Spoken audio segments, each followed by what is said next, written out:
Hello, hello, hello, hello.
Is anybody out there? Hello, how's it going, people?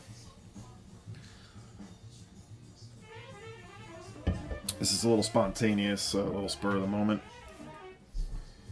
See how it goes. Hey, music head.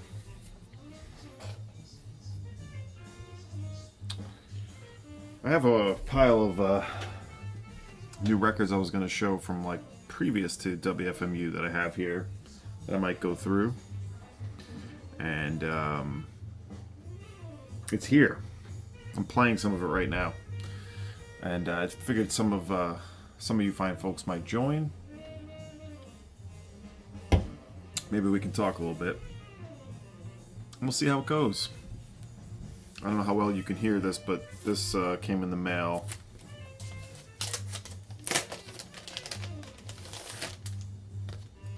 Nice one.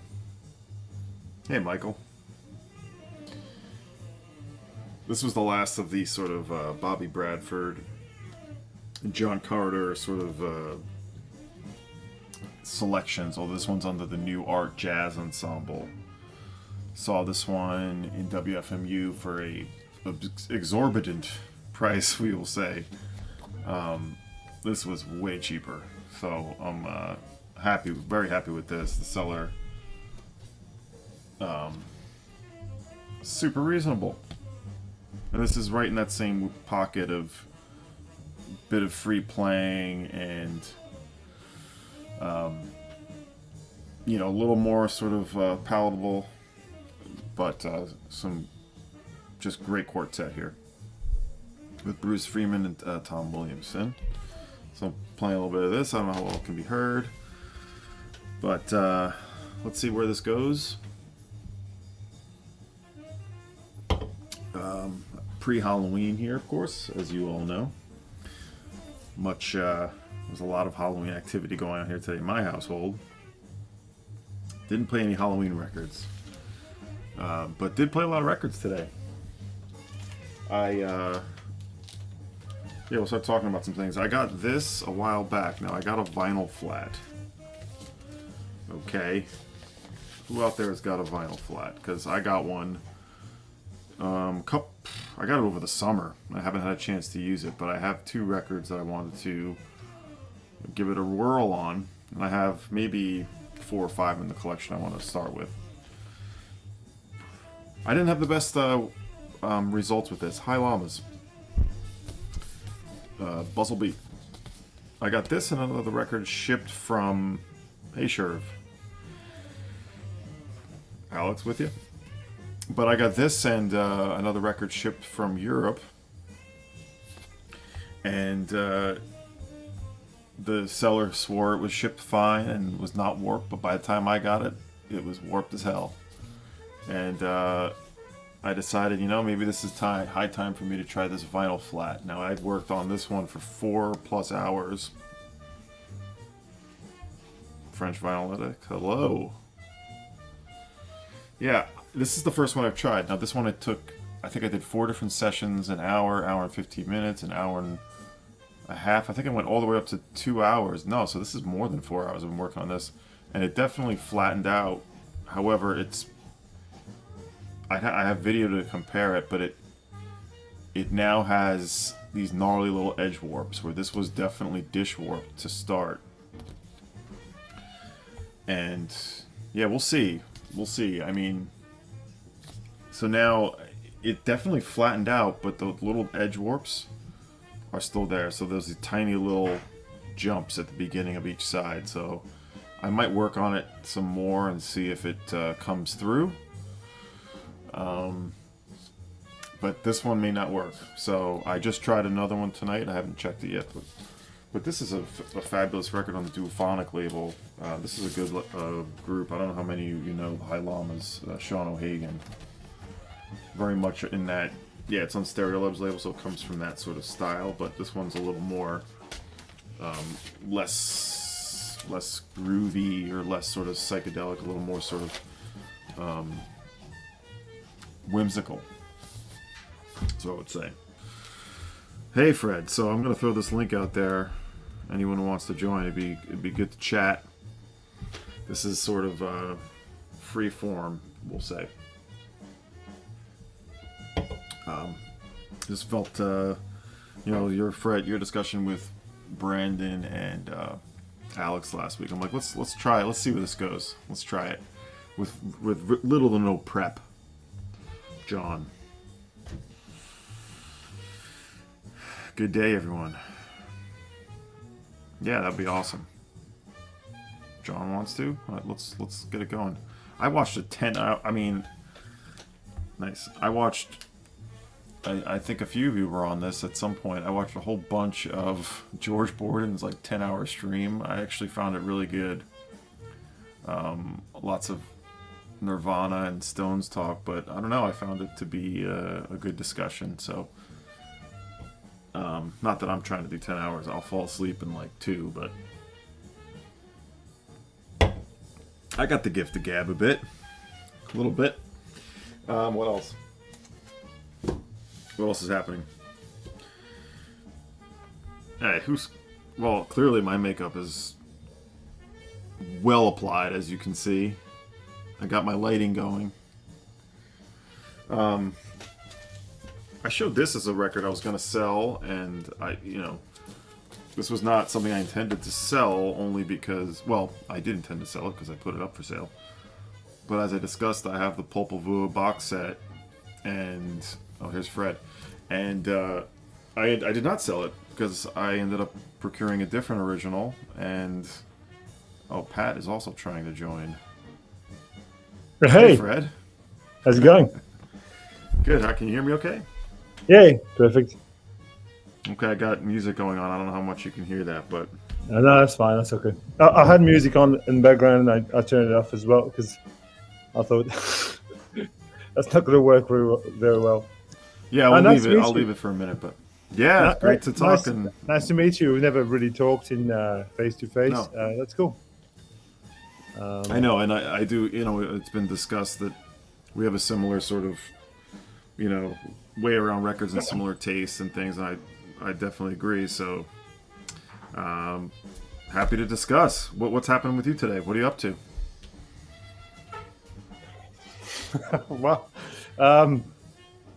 not much. I was just gardening, which is, it's a beautiful day out there. So I was just fixing my yard, mowing the lawn, and, nothing outlandish, a little bit of music.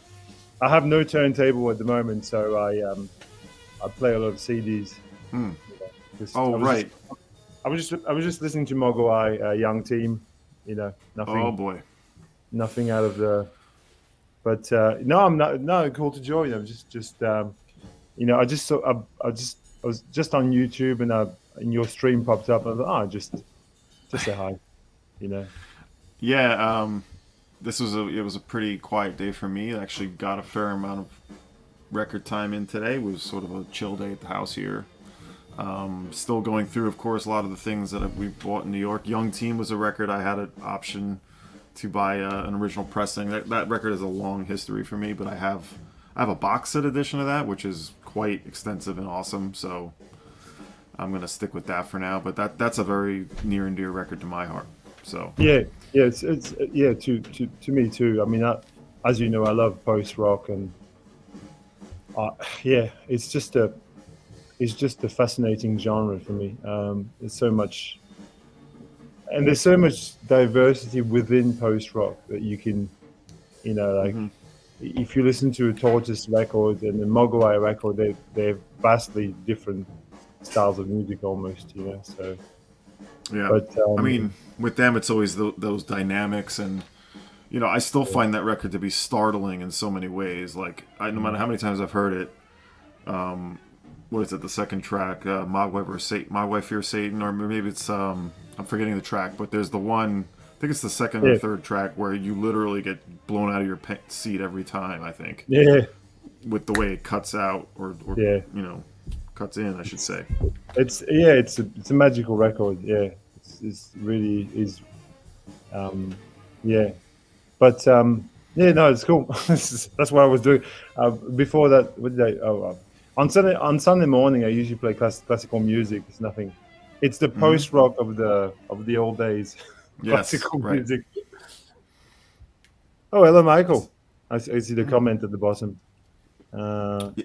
So what happened with your turntable? I think you mentioned this at some point. I remember you talking about this. Your little turntable, little tone arm issue. What's going on? Not tone arm. The cartridge is pretty much fucked. So we just Ah, we now well it's look. I've got a moving coil cartridge. So the long story short is that you have to take everything up. Like with a moving magnet, you can take the stylus away. With a moving coil, you have to take the whole cartridge. They can re-tip them in theory, but it costs almost more than yeah. buying a new cartridge. So I talked to my mate Anthony Campo. You might remember I Campo bought from records from him. Yeah. yeah. And he used to work for a really great audiophile shop in Melbourne. Um, he doesn't work for them anymore, but he was highly rating them, and he sent me there. And I'm getting it's the kind of audiophile shop where they sell turntables, like they actually custom make turntables, and the cheapest one you can buy is about $20,000, and they Oh, go that's to a all. hundred to a hundred Yeah. thousand dollars, and apparently they sell 30 of them a year. I don't know who buys them. That's probably pretty It's good numbers, I guess. it's extraordinary. But I'm buying the cheapest cartridge known to man in that shop. It's an Audio Technica moving coil. It's the bottom of the range. So we'll see. I'm not an audiophile person, and I kind of resent the term audiophile a little bit as well.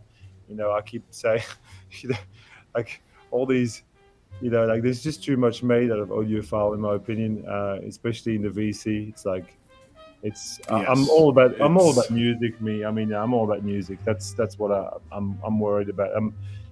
Whether I get the top sounding pressing or not. It, I'm not yeah. I'm not fully interested. I'm not fully engaged with that. Like, sure, you can get a good sounding pressing, and you're always going to try and get something that sounds as good as you can find, and you're not going to Hmm. find a shitty pressing that sounds like shit.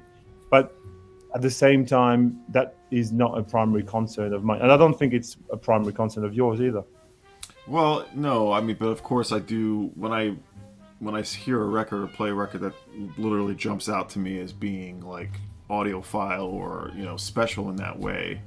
I mean, it's nice, and I want as much of that as I can handle. But at this point in my life, I'm not at that level of audiophile or sort of jumping to that level of equipment. Maybe in the future when things are a little different. Right now, my house is full. I'm happy with what I have. I have pretty solid system. I like my amp quite a bit. So, oh, question though. So whenever you do get this cartridge rectified, I mean the big question is what are you going to play, right? This is a big question for people. Oh, um, is that the because I actually can't see I can see Oh, when the comments are highlighted at the bottom, but I can't see. I need to go to back to the YouTube page to see the comments. Doesn't matter. Maybe I should oh pull no, up my yeah, no phone. one is saying that. I'm just saying that actually. Yeah. Okay. Sorry. You're saying. Yeah. What? Look, I met up with Campo. probably 2 weeks. I went to see his band play live. He's got this kind of post rock, space rock trio, guitar, bass, drums, very highly energetic kind of music. And I went to see him, and um, he's got some records for sale. So I bought a whole stack of records from him. Hmm. And I bought a whole stack of like high grade classical on Denon Japanese. You know, like he had like a 20 or 25 of them, which he sold to me. And yeah, I need to play those. So I don't know which one, but I bought about uh, 4 or 5 nice Indian classical records from him, which I haven't played at all. So I might pull that out first But do and you play have like a those. test record, a demo record for a Oh new? yeah, oh yeah. But you see, the problem is with a new cartridge, you need about 30 hours to actually Yeah. burn it in. So you may as well play anything. You know, like it's. I think after a while it will. You know, because yeah, sure you could pull out like a favorite that you know really well, and you know, like you.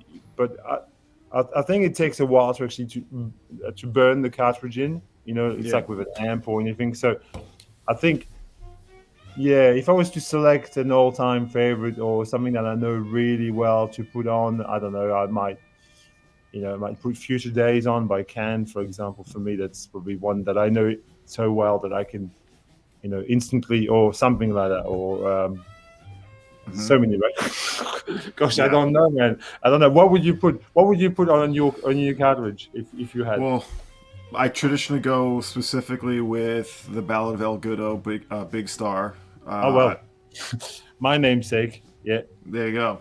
But So I that's my mean, favorite song on that album too. Well done. That's I love that song. well, of course it's incredible, but I think it's just the way it's there's a lot that happens. Actually, you sort of get those more peaceful moments, and then you have the big drums that kick in, and you know there's the arpeggios and the acoustic, and there's a lot to it. Actually, it's sort of a Yeah, deceptively simple song in a way, but you know, I at some point I decided that would be a good demo on my turntable, and I actually literally do play that anytime I change anything, and I also go to broadcast a lot of band I know you love, yeah.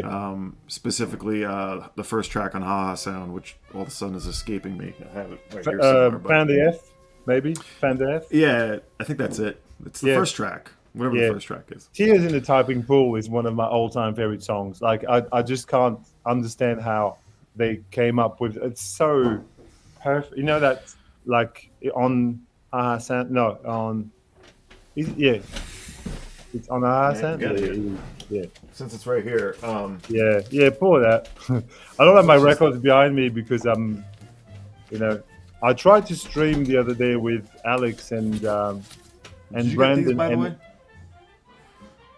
Did you I get these don't the Made no of I Ale sessions and the Mother's Milky Way? no Yeah, I didn't get those. No, I you know like I think sometimes you know there's not enough space in the collection to have yeah. everything.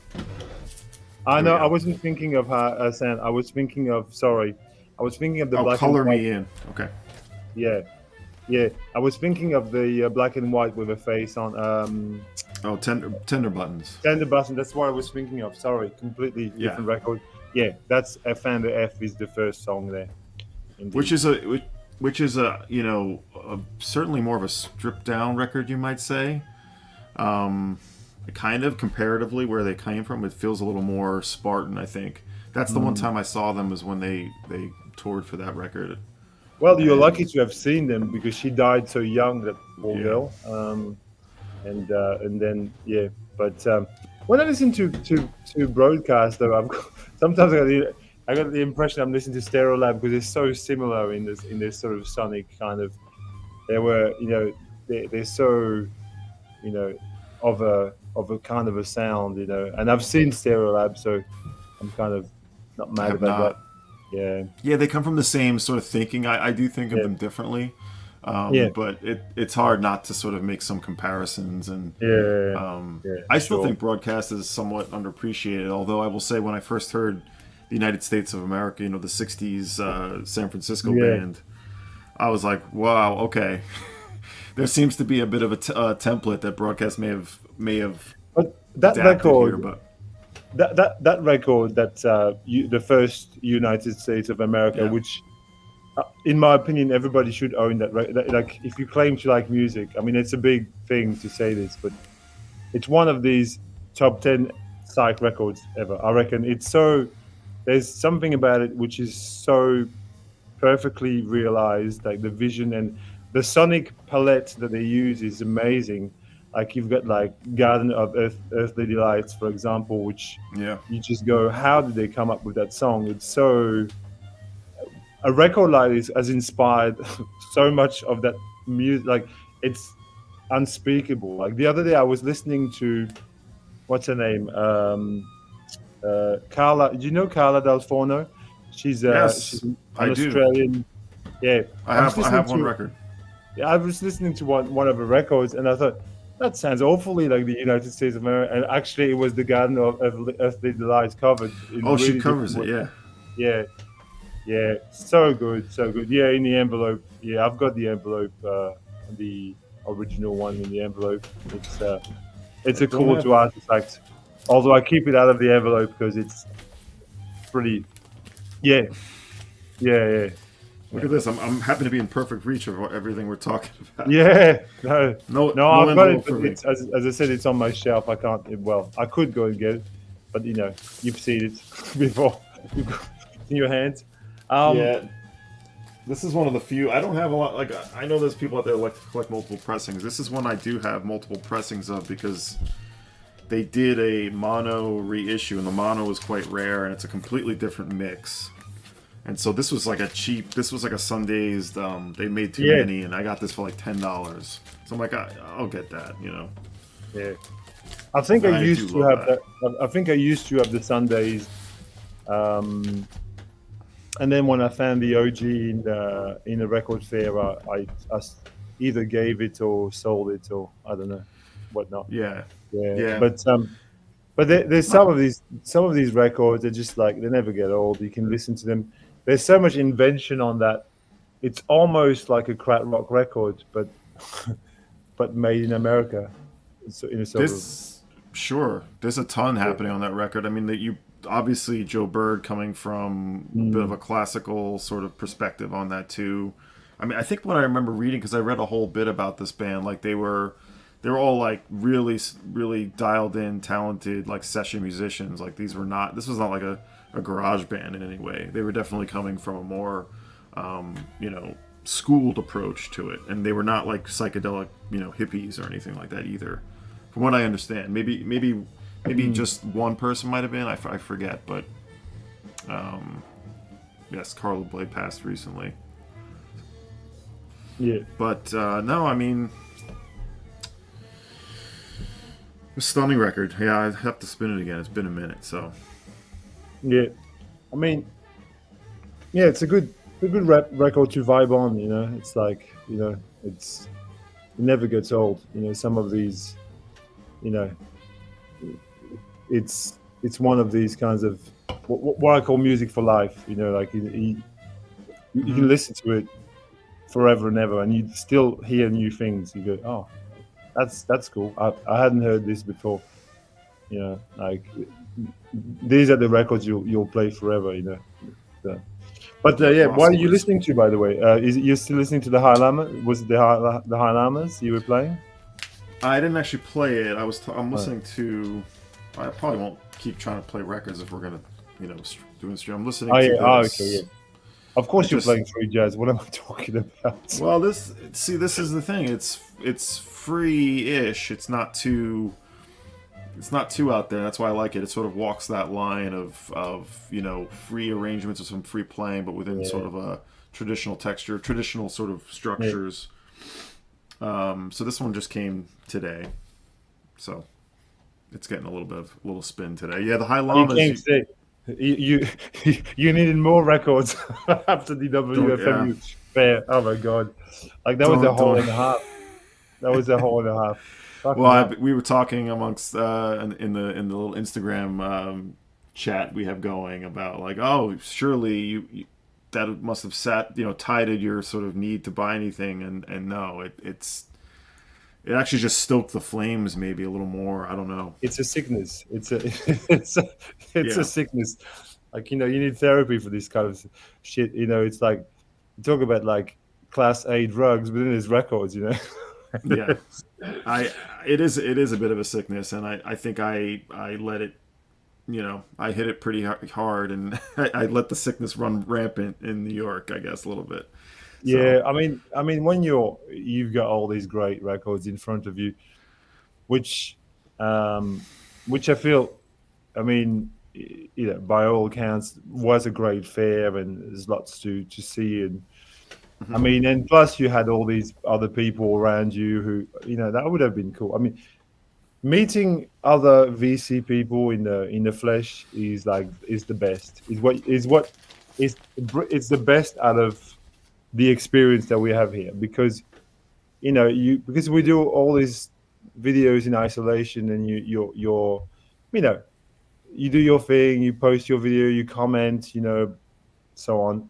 Then you meet people for real, and you go, shit, that's and you hit it off straight away. That like, I've not met people that I've not liked. Like yesterday, I was in a Mhm. store in Melbourne, in the center, and I was just browsing, and some guy comes to me and he goes, "Oh, Big Star 1000, I watch your videos," and we had this chat with him for about 10, 15 Well, minutes, and it was cool. Like, he just go, you know, here's the one I'd like to meet in person. Here we go. "Oh, JC68, Can you guys hear me?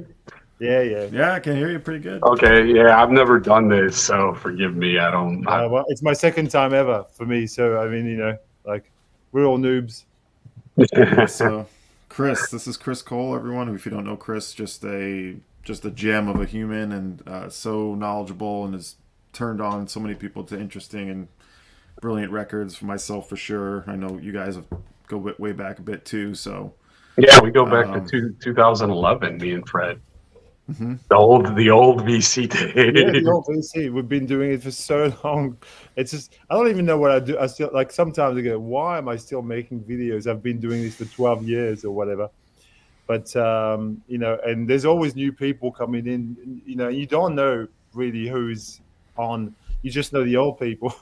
Yeah, there's so many people that I miss. That remember Prague and Jazz Man. Remember Dave from the UK?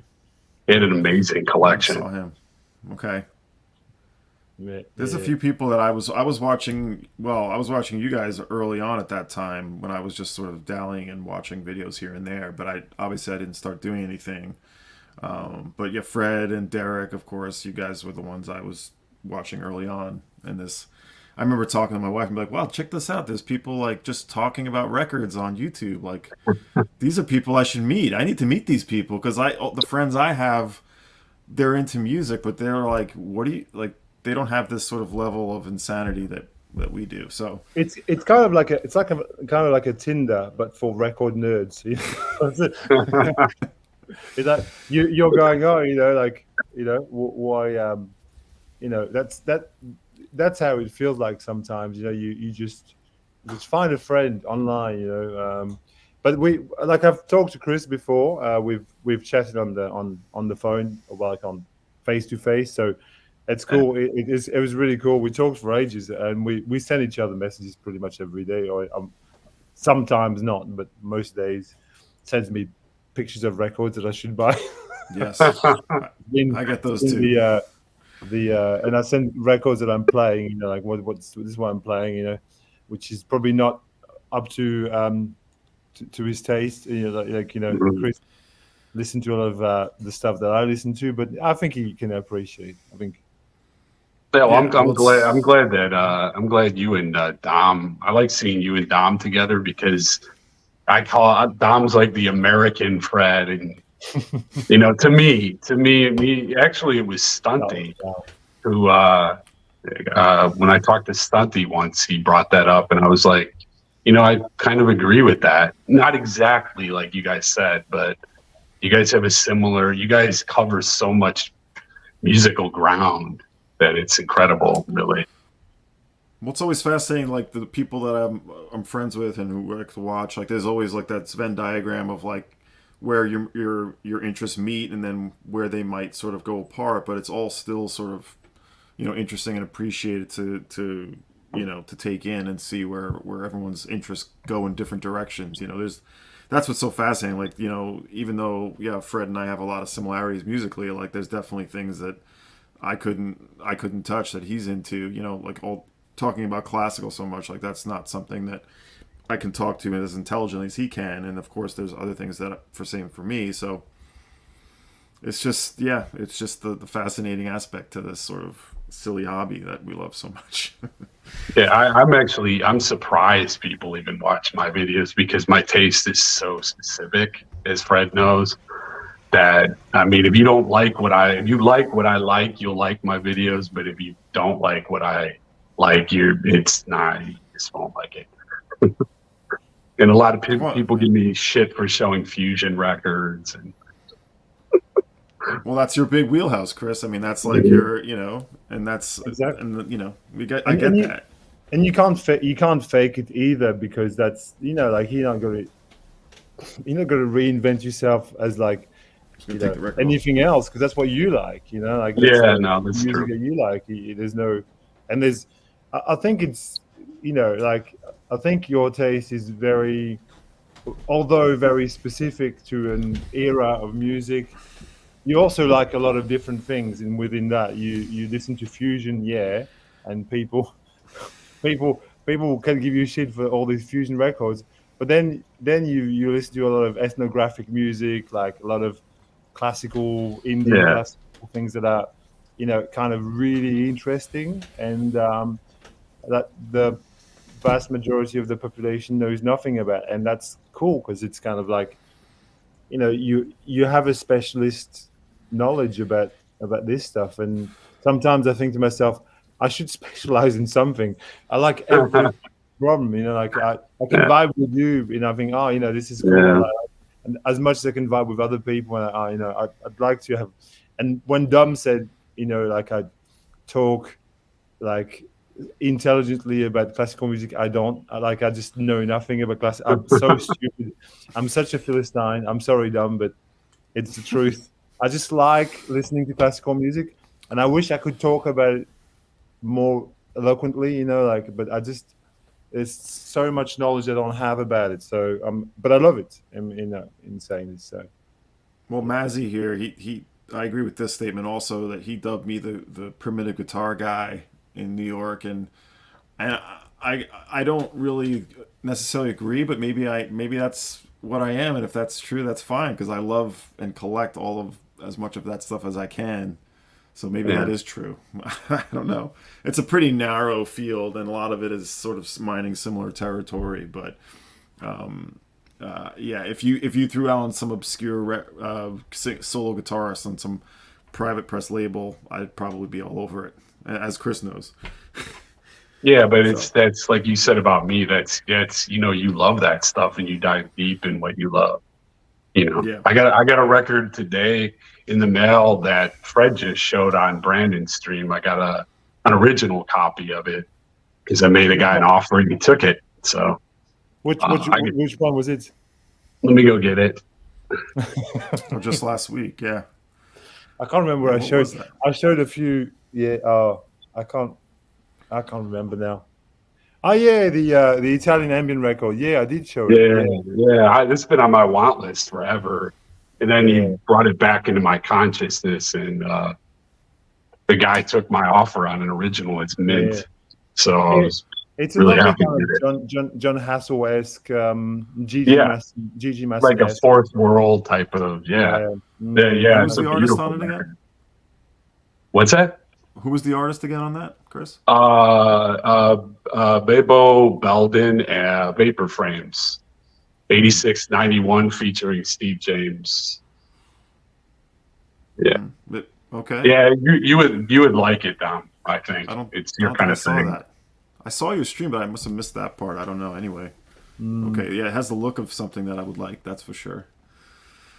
Yeah, it's a pretty nice record. Well, I'll go and grab some records actually. Whilst you two are talking. So, I mean, may as well show some records whilst we're here. You know. Yeah, I have plenty that I've never shown before, but I don't want to really. I was just here to vibe with you guys. I pulled this record today. I was watching Sean the Vinyl Dreamscape did a little bit about the Paisley Underground stuff, and this was actually one of the earliest records I ever bought. This one probably is from the mid 96, 97 when I started buying records. And I don't think I've played it in, who knows, I don't know, a long time. But I brought it out because I remembered that it had a warp, and I have this new vinyl flat. And I realized, I don't know, maybe over time it being stored in my shelf, it's not really warped anymore. In my mind, there was like a bad warp, but it played. It's not. So I played it and gave it a spin around the turntable, and it was fine. But this is a nice record. I was happy to bring this one back into my life. And who's the artist, Tom? this is Rain Parade with David Roback. Oh, okay. Yeah, I'm familiar, but never heard it. Found a nice press packet for this one. I know some of you. Yeah, Rain Parade, folks. Anyway, it just made me think of that. Oh, Fred's got a pile. Oh, well, I just grabbed the pile that was next to the turntable, but I might not even show them. But then I don't have to get up 10 times. Oh, John, how's it going? Yeah, the Rain. Oh, I love that record. Yeah. I think it's the only Rain Parade that I've kept. I used to have more of them, but that's the one that I've. Yeah, I think I sold the others. I just didn't. It just didn't do anything for me. Yeah. But this is the only one I've had. I was just saying to Chris, this was one of the earliest records I've ever bought. You know, probably the early days of eBay, which was a fun time. I know we've talked a lot about that. Yeah, I mean, I was saying like I met up with Campo and I bought some of his Indian records. Let's show you a couple of nice Indian records that I bought from him. This is Ustad Ali Akbar Khan. Yeah, I have that record. And that's on an Australian label called World Record Club, which I'm going to make a video about, like this label. My next video will be about this label because I've got a ton of records on the World Record Club. I haven't played this yet because my turntable has been out of action since I've bought it, but I've got it. I bought this from him, which is Shiv Kumar Sharma. He's one of the three guys who made the Call of the Valley records. Have you heard? I have that. Yeah, I love that record. You know, Call of the Valley is kind of like one of the. If you're going to pick 5 Hindustani records that you should have, it's one of them. It's Shiv Kumar Sharma, Brujan Kabra, who plays guitar, and who is the third person on this? I can't remember. There's 3 of them, but this is great. It's Centaur, which is like a zither, but Indian. Mm-hmm. You know, that's a kind of Chris Cole record. Yes, he's got that. Very, very Chris Cole. I do have that actually. The Cole. I just posted this on Instagram. This, not a lot of people have this because it came out on a Wisconsin folk label. Yeah. He was a doctor and he wanted to make music, but you've sent me this record on WhatsApp, haven't you? Yeah. I just listened to it because I pulled some Indian music because of you had been playing some, but this is a very nice Sarad record. It's just one you don't see very often because it was a small Wisconsin-based label. My friend had like 50 sealed copies of these because he bought out the labels dead stock. So he just gave it to me, and I was like, "No, thanks," because you like this Indian music, so I take one of these. I'm like, I should have. I wish he gave me more. I would pass them along, but really beautiful record. Nice. Very cool. I also bought this one from Campo Music for. That's a great record. That's a great series. Yeah. Music That from is a Venus. great. I have a bunch of those. Yeah, that looks So wonderful. this is Carnatic music, which is South Indian music, which is slightly it's ever so slightly different from Hindustani, but mostly in the instrument because they use the veena is more a South Indian instrument than in the north they use sitars and sarods rather than veenas, but same kind of a deal, really. I mean, the raga idea is still there, the tala idea is still there. It's Yeah, I all, like the Carnatic music. Has more. I don't know. It's heavier to me. Like more, even more spiritual, if that makes sense. It's really. Do you have any Kathakali records, Fred? The it's like Indian dance. They're real intense percussion records. don't think I do. No, I Oh, don't okay. think I have. And the Yeah. last one is that I'll show you with Indian is this one, Reflection of India, which is again I think it's a Veena. It is another Veena record, another South Indian record. Obviously, it's got an obi. Yeah, this is what it looks like. Yeah, They have the Veena French lovely. pressing of that. Yeah, that's a Jap. That's obviously a Jap. So that's from 1973, I think. Yeah, on Barclay on the French label. Yeah. So no, I bought those from Campo because I thought, oh well, I love this stuff, and he's selling them, and they were really cheap.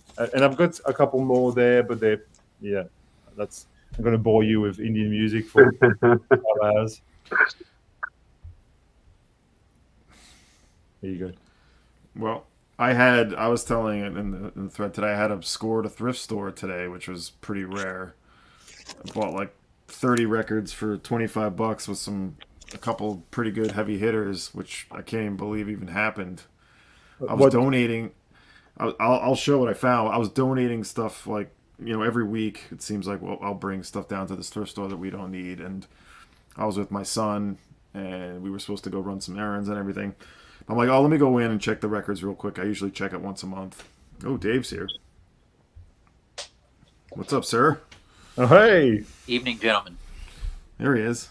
You're showing all these great Indian records, so I thought I'd pull one here. I'll show it quick. I'm gonna get my pile of thrifts. Bismillah Khan, yeah. That's who I. Yeah, this one's interesting because he plays an instrument called the Shanahai, I think is pronounced. It has a tone similar to an oboe. It's pretty interesting. This is one that Teddy turned me on to. Well, Fred's frozen, so It's a great record. which one? What was it? Bismillah Khan? Yeah, I think Fred froze on us. Yeah, he did. This was happening last week, I know, in the stream with Brandon. Well, maybe I got on here and broke the internet. Just a coincidence. I know you don't usually pop in for the streams, I know, so maybe. I've never done this before. This is the Virgin Voyage, and I'm sure John is now distraught as Fred's gone and my ugly ass is on here. He'll be back. Yeah, Chris left. Uh-oh. Okay, good. All right. No, I was looking for a record for Dave. That's why I left. I was looking for one that Coleman record where he plays Shanae on it. That I was going to show. Oh, okay. Yeah. Couldn't find it right away. So Yeah, I mean, it reminds me. You know what it reminds me of, Dave? It reminds me of the Giuseppe Logan. Some of his playing on those ESP disc records. Well, like I think he plays some kind of Pakistani oboe on some of those. Yeah, like on this. Yep. Yeah, I like that. I used to have that record. I like that record. I got this. I like Giuseppe. I'm pretty sure I paid like about $8 for this. It's a great score. It's a great score. Yeah, that was he don't know free jazz and he just gets rid of it. The guy at the That's shop funny. I get this stuff. Yeah, that was sometimes from. It's Fred's back. Hello. It happened last week. I don't know why. I think it's my internet is bad. I don't know why. And yet we've got like I got the best possible internet I could get. Like my connection is as good as it can. But I drop out. I'm in a hole where I live. It's like it's just yeah. Are you Whatever. outside? Oh. How far outside of the city are you? Just in the burb, on the outer burbs of the city, so probably 30-ish k's out of the city, out of the city center. But I mean, it's Australia. Everyone lives miles away from everywhere. Yeah. Like it's a Vast. big country. Vast It's a big territory. country. Yeah, Yeah. I have some very good friends of mine. Their parents, for a long time, lived in New Caledonia. Oh yeah, it's not far from me. Yeah. Yeah, and during when the lockdown started, they got out just in time before there was no going in or going out, no planes. Mm-hmm. They got back to. They're from France. They're from Nancy, Yeah. and so they're back there now. Yeah. Lockdown was another experience, wasn't it, for everyone involved? Oh my god. Well, I felt worse for you because, watching your videos, you kind of got an idea of what's going on over there with that, and you'd be like, oh, okay, they finally let us go back out and do some things, and then all of a sudden you'd be like, nah, we're back in lockdown again. We had 2 years of lockdown. Like for us, it was like you couldn't do anything. For a couple of years, we were just stuck. But For me, I it was, understand you're on an island. I mean, if Yeah. it spreads, everybody's screwed. yeah, it was kind of a, like this whole happened off the back of my wife passing away, and that was a kind of a personal lockdown already. Like a couple of years of really like disease, basically. And then we got a year of normal, and then lockdown happened. It was like, oh my god. Like you wonder why I was angry about things. I'm okay now. Yeah, no I've doubt. calmed down. It was a crazy time. I mean, Yeah. it was over 3 years ago now. That's what's nuts to me. Yeah. And that's when Yeah. a lot of VC people started doing videos, including me, really. So, Yeah. But Dave, I was watching your video just before this, and I'm Oh. sorry about your health. That's awful. Yeah, it's rough in the streets over here, as I like to say, but yeah. I'll get it sorted. Yeah, sorry about the video. There's a lot of F-bombs in there. No. It's I don't just- think- You're not offending me. I'm French. Okay. We'll get over it, Dave. Yeah. Yeah, I mean, No, I just tell it like it is. I'm not. There's no. I just get on here and let it rip. That's the way. Well, you're I've pretty been- busy I've been for doing- being hospitalized with. I mean, you ended up bringing quite a bit back home. Yeah, man. Because the only thing that's Record-wise. going to pull me through anything like this is records, is music, and I enjoy the finding of the records just as much as anything, really. I mean, just finding that Harlem River Drive 7-inch the other day was insane. Hmm. It was just digging, and then playing it and going, okay, yeah, this is the real stuff too. It's like I could spin this 30 times today. It's such a good cut, So, but it's I enjoy digging, and finding something like, I don't know, any of this stuff that's okay. Well, I found these records that I didn't know about in Germany, and oh my God, I never heard this jazz, and it's phenomenal. So, I don't know, just trying to find the next thing all the time. Well, The digging never stops. That's the thing. It's like you could have 100,000 records of whatever. You just keep. There's always a record to be had. That's the thing. I think you're having a little mic issue or something, Dave. Yeah, I hear it. Let me see if I can move away from something. I might be, because I had the phone near like a hard drive, so it might be. That's clicking away over there. It seems to be better at the moment. Yeah, it's a little bit. I'll jump off because it's kind of crappy, but it was good to see everybody. Well, feel free. I can. You want to try it? You want to try to? What are you on your phone there? Okay. Try and fix it, and we'll see you again. All right. Yeah. Yeah. I'll mute you for a second. Okay. Well, that was good to see Dave even for a moment. Yeah, rude. Does Dave have it? Yeah. Anyway, so I found some records today. I wasn't intending to find anything, and I go into this thrift store like usual once a month, and there's usually nothing really to speak of course. But I walk in and I'm like, oh, I just said to my son, oh, I'm just gonna check, take a minute. And I walk into the area where they have records. Now this is a reuse center, they call it. They rehabilitate computers and all kinds of hardware, and then they resell it and everything. It's a really great store, and there's everything in there, and a pretty good amount of audio stuff. So I go over and immediately I see like 4 bins that aren't usually there, 4 like plastic bins that are full of stuff, and I could tell that they just been put there. So I'm like, all right, we're gonna look through this stuff, and I start looking through, and I can tell that it hasn't really been looked at yet. Like they just put it out, and I'm not finding anything other than like some basic rock, which I'm pulling aside because I know that I can get decent trade for that stuff. So I ended up, it's in that pile over there. But I'm looking a little further, and I start seeing stuff like, a belly dance record, which I'm like, that's interesting. And then, a nice clean Jimmy Jufree record, which I don't really personally either here or there, but that's interesting. I know some people really love this Ken Nordine. I'm like, okay. Right behind that, Kula Samama. That's a original whole already. Like if you only found it 4, you'd be happy. But then there's some more. Clean stereo copy. I already have it, but I mean it's beautiful, and more like some good rock, like a nice clean copy of this. But even funnier is like I'm standing there going through the records, and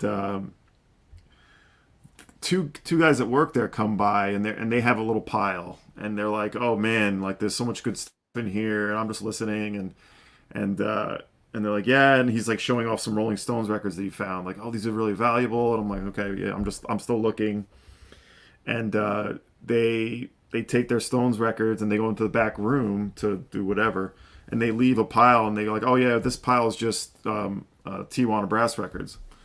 So they leave that like on like the side there, and I'm like, I immediately grab that pile, of course, and they left this in there. Monster score. Yeah, of course they left that in there. Monster score. And that second one is awesome. There's such great songs on it. We talked about Stereolab before. There's a couple of songs that sound exactly like Stereolab, or rather, maybe my copy. I don't think I have this insert, so fucking hell, that's a score. I it's fun. It's fun when that happens, but it was just like I don't know that they were coming back for that pile, but I was like, well, this is coming with me, and my son is very much, he doesn't read between the lines too well. We'll just say, he's like, Dad, I think you're taking their records. I'm like, no, I'm not. He's like, how much longer are we gonna be here? Like, why are you buying all these records? I'm like, yeah, Moondog, indeed. Yeah, Moondog too. And this is a fantastic, like one of the best. Absolutely. It's even better in my opinion. A little more damage, but it's probably even better than the first one. More people know the first one, but the second one has got like a real experimental kind of tinge to it, which is really interesting. As I said, like there's some songs on there. I've got the impression I'm listening to Stereolab like full on. Like it's so. Yeah, it's very cool. Are you talking about the first Columbia one, or like the previous Prestige? The one I'm talking about the Moondog, the one where with his face on it, like the That's the other one on Columbia, yeah. This one I prefer as well. Yeah. I know. So, I mean, those are the highlights really. Like the rest of it was like, Bruce Springsteen and Procol Harum records that I'm happy to take for $1 and Dom, trade in. I told you about the Moondog that we saw at Amoeba, right? Yeah, the Warhol cover. Yeah. Yeah, Dead Mint, $3,000 for one record. That's even high. That's even high for FMU. They had it there for, I think, $800. But I was thinking, Yeah. that seems like a steal compared to Los Angeles. Los Angeles. No, yeah, that's the last I'm really looking for. You know, You'll find if it. it happens. You'll find it just as you found this number 2. Then Yeah, well, we'll see. And one of those like came into the shop, that Moondog, and Steve, the owner's a big fan of Moondog. He took it to Warhol. We were both like, Oh, did he? yeah, Nice. go ahead, dude. Yeah, that's the only time I've ever seen an original of that one. didn't call Scott to come get it. No, Maze? Yeah. Well, he bought the Michael Cosmic for, well, you know the story. Well, he was at WFMU with. I talked to him today. It's his birthday. He was. Yeah, at, he's a good dude. He's a yeah. good dude. Nice He's a guy. good dude. Real nice guy. He was there, I guess, I heard with Minko wandering around. Yeah. You know what? I reached out to Minko about a certain record that we were almost going to do a trade, but it was going to be tough for him to let it go, and I'll just leave it at that. It's not a record I want. It's a record you want. So, Do you have this record, Dave? The Joe Higgs African dub? No, I see you picked that up. I haven't even heard that record. It intrigues me, the cover especially.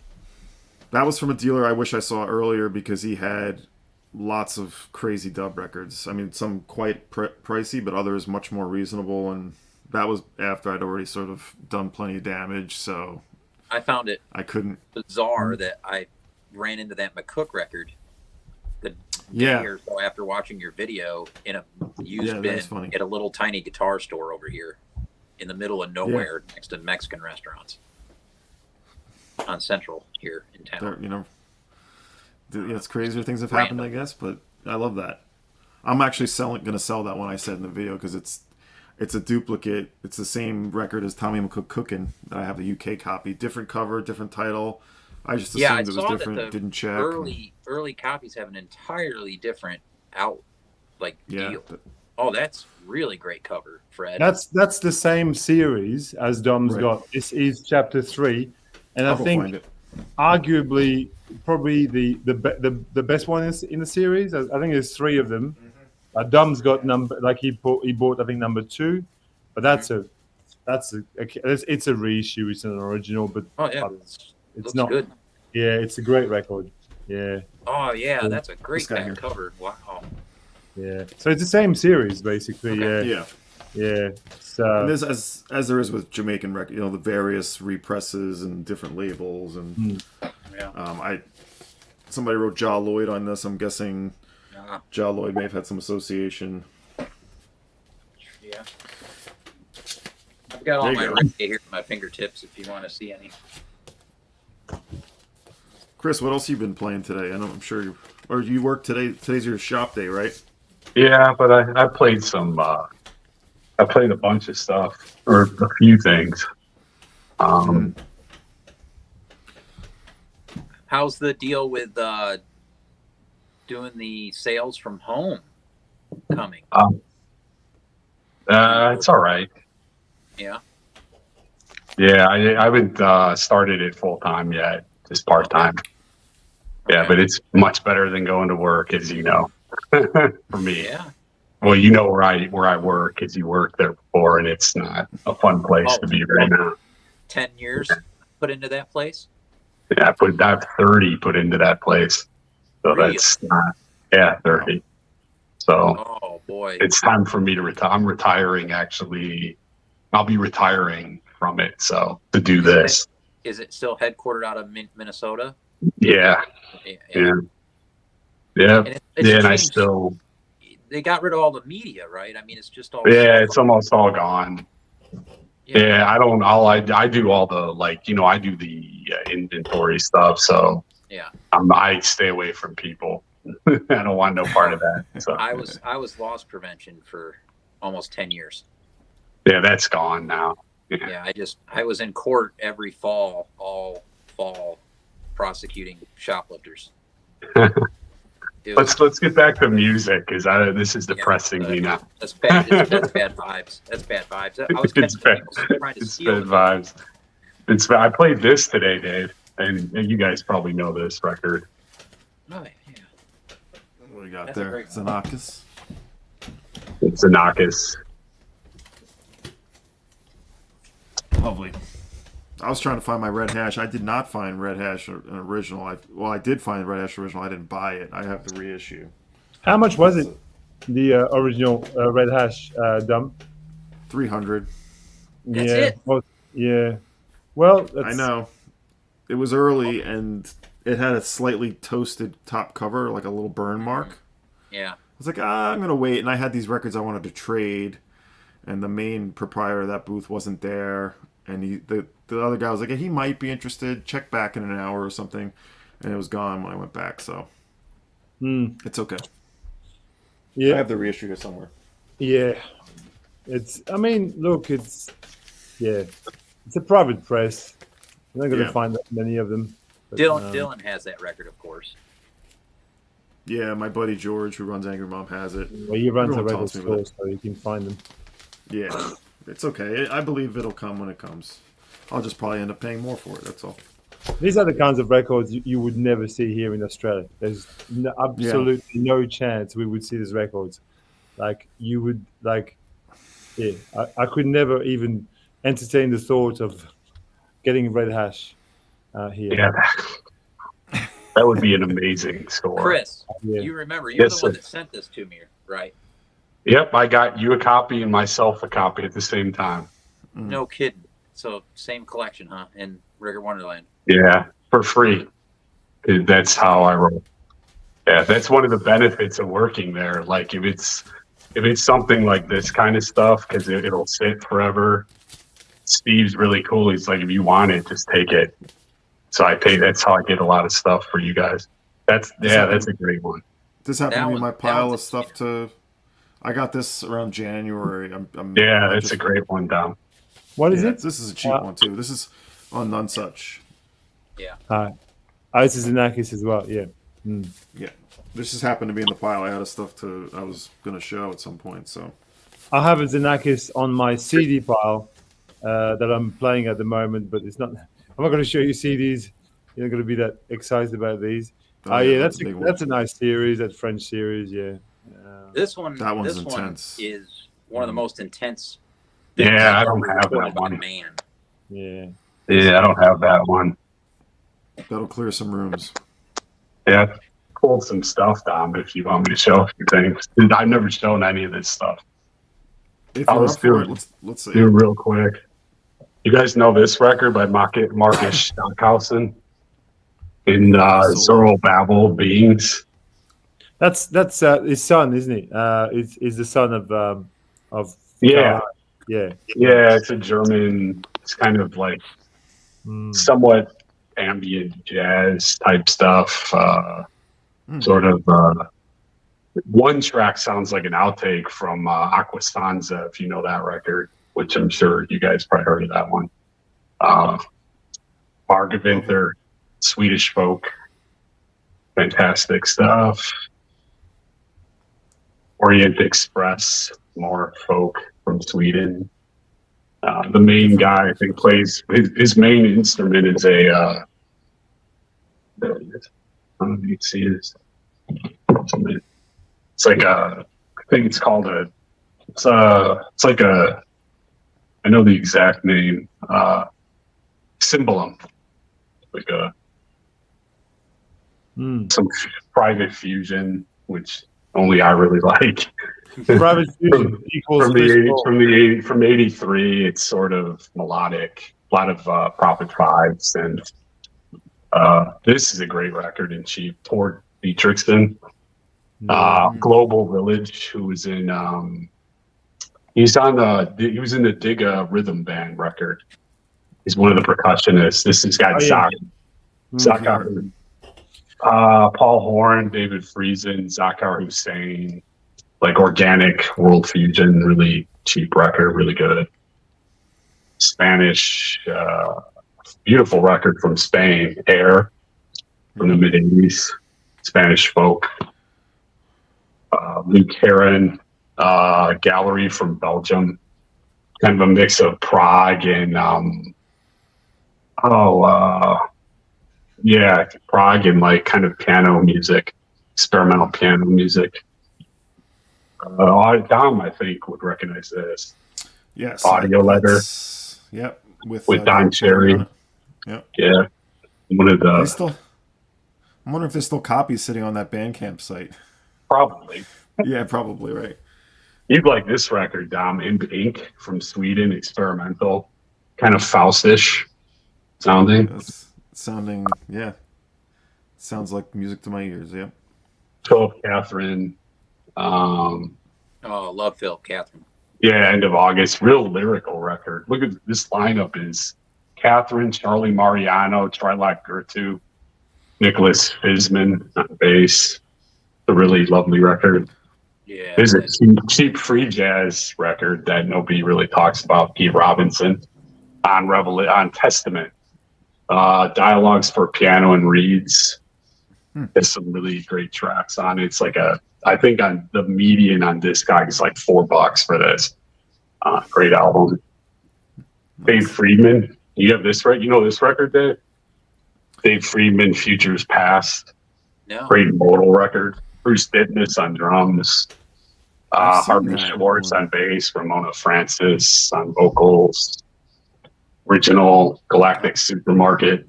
Yeah. Cosmic Jokers. Great. Sakaro 3, which is private. It's from Australia. America, actually. California. America. Yeah, it's like Spanish. But didn't I send you the first couple of Sirocco records? Yeah, this is another Soroka, not That's that one. another. Yeah. Okay. Yeah, the 'Cause- music's very similar, actually. Yeah, because I sent you a long time ago.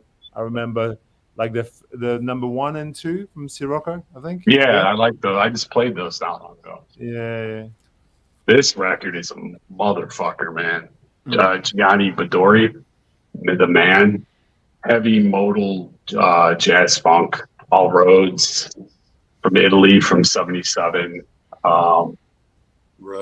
John Vukovic, the New Orleans drummer, is on there, who played with and Aldo Romano. This is a nice record.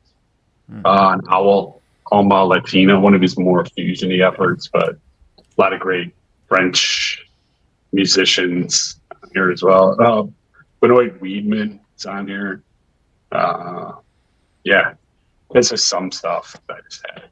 Great. Now, is that stuff that you've found? Is this online stuff mainly, or was that? A mixed bag. This is just stuff that I've had sitting. I mean, out of like 4 or 5 crates, I have of stuff I've never shown. If I ever decided, when I would decide to make videos, I would pull out of those. Yeah. I have a ton more of that kind of stuff. And just random.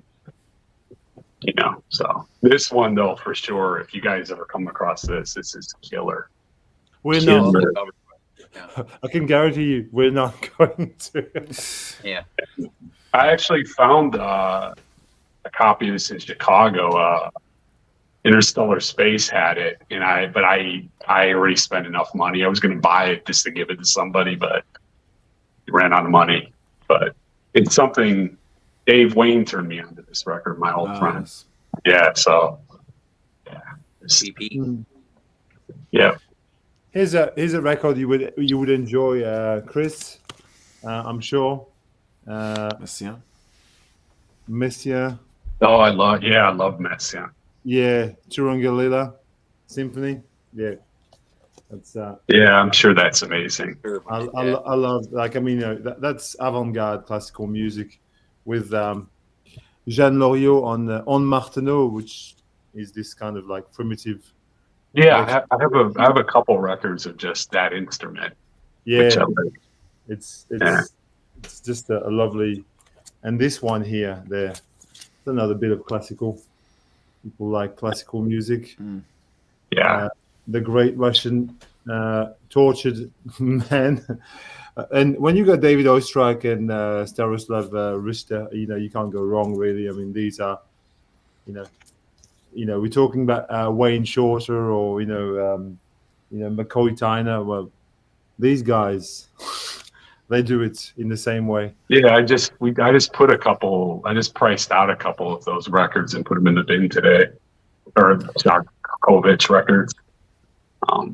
Yeah, I Chris, mean, have Fred, you- I'm telling you at the shop, you guys, if you guys like classical, you could walk out of there with a box for free. Basically, we have so much of that stuff. Yeah, But- same here. Dom. So Well, Chris, can you tell us the name of that record real quick before Dave? The one you were showing, was it German? Yeah, This one, yeah, it's Italian. Italian. Sorry. Okay. Yeah, Gianni Vidori, the man. It's like a kind of a concept record, but there's no vocals. But it's it's just Julius Farmer on bass, the great Mario Ruska on Fender Rhodes mostly. He made a really nice record too. I don't have it, but with his quartet. But just really funky modal jazz. Nice. Great stuff. It's got the look. Not expensive either, really. It's like I got this copy for $20 US. Nice. So Oh, go ahead, Dave. Well, Whoops. Dom, you and Alex both found some Palm label stuff at the fair, so I went back and pulled a couple of these. Yeah. You know, the So Play Continue. Yes. Gilson. Yes. This one's probably my favorite, and this was one of the first they did when they started this series back up or whatever they did, getting this going. And I was going to ask Fred if he's been able to pick up any of these. I'll show you. I'll pick up something from my shelf. One second. Okay. I was exchanging comments with Sherv today that he picked up a whole bunch of those. I guess they've been being discounted. The Souffle Continue Oh yeah, issues. Dusty Groove marked everything down. Dusty Groove's trying to move some product, and I don't know. Yeah, Angry Mom hasn't sold them either.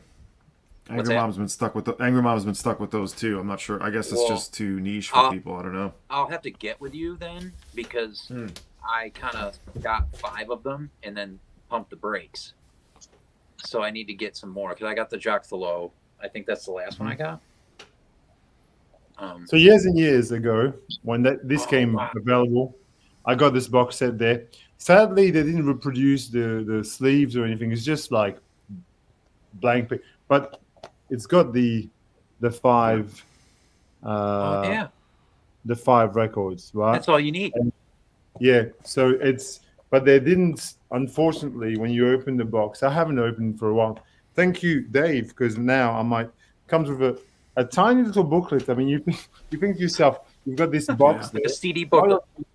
Yeah, it's like a CD booklet, and you can see the sleeves in there, obviously, which is it's a bit of a shame. You know, this is great. Oops. I've gone. Nope. Sorry. Hello again. And then they come in those, which unfortunately it's a shame that they haven't. But I mean, oh well, it's the music that counts. Yeah, and yeah. when I bought these, you couldn't buy these for love of money. I mean, you know, it's like those Jeff Gilson, they were just so scarce. And now, I mean, I wouldn't buy the Souffle Continue reissues now because I mean, there's no point. And what do I do with this? You have everything there you need. Yeah. I wouldn't sell that. I mean, it's a great one. The one with the mask on it is really good. It's not. It's a duo with an American musician. Help me, Chris Cole. Yeah, I know what you're talking about, but off the top of my head, I don't. This one? No. There's another one which I really love. Oh gosh, I'm looking at my phone because I can't remember. I know what you're talking about. I just can't think of it either. Mm-hmm. I'm too stupid for these streams. Well, I was just so impressed with the horn playing from those guys from Madagascar. That was incredible to me. I was just blown away. Because going into it, I thought, oh well, I don't know what I thought going in, but it's really, really good. Mm-hmm. I only have a couple originals This on record. like Palm. Oh, This yeah. record.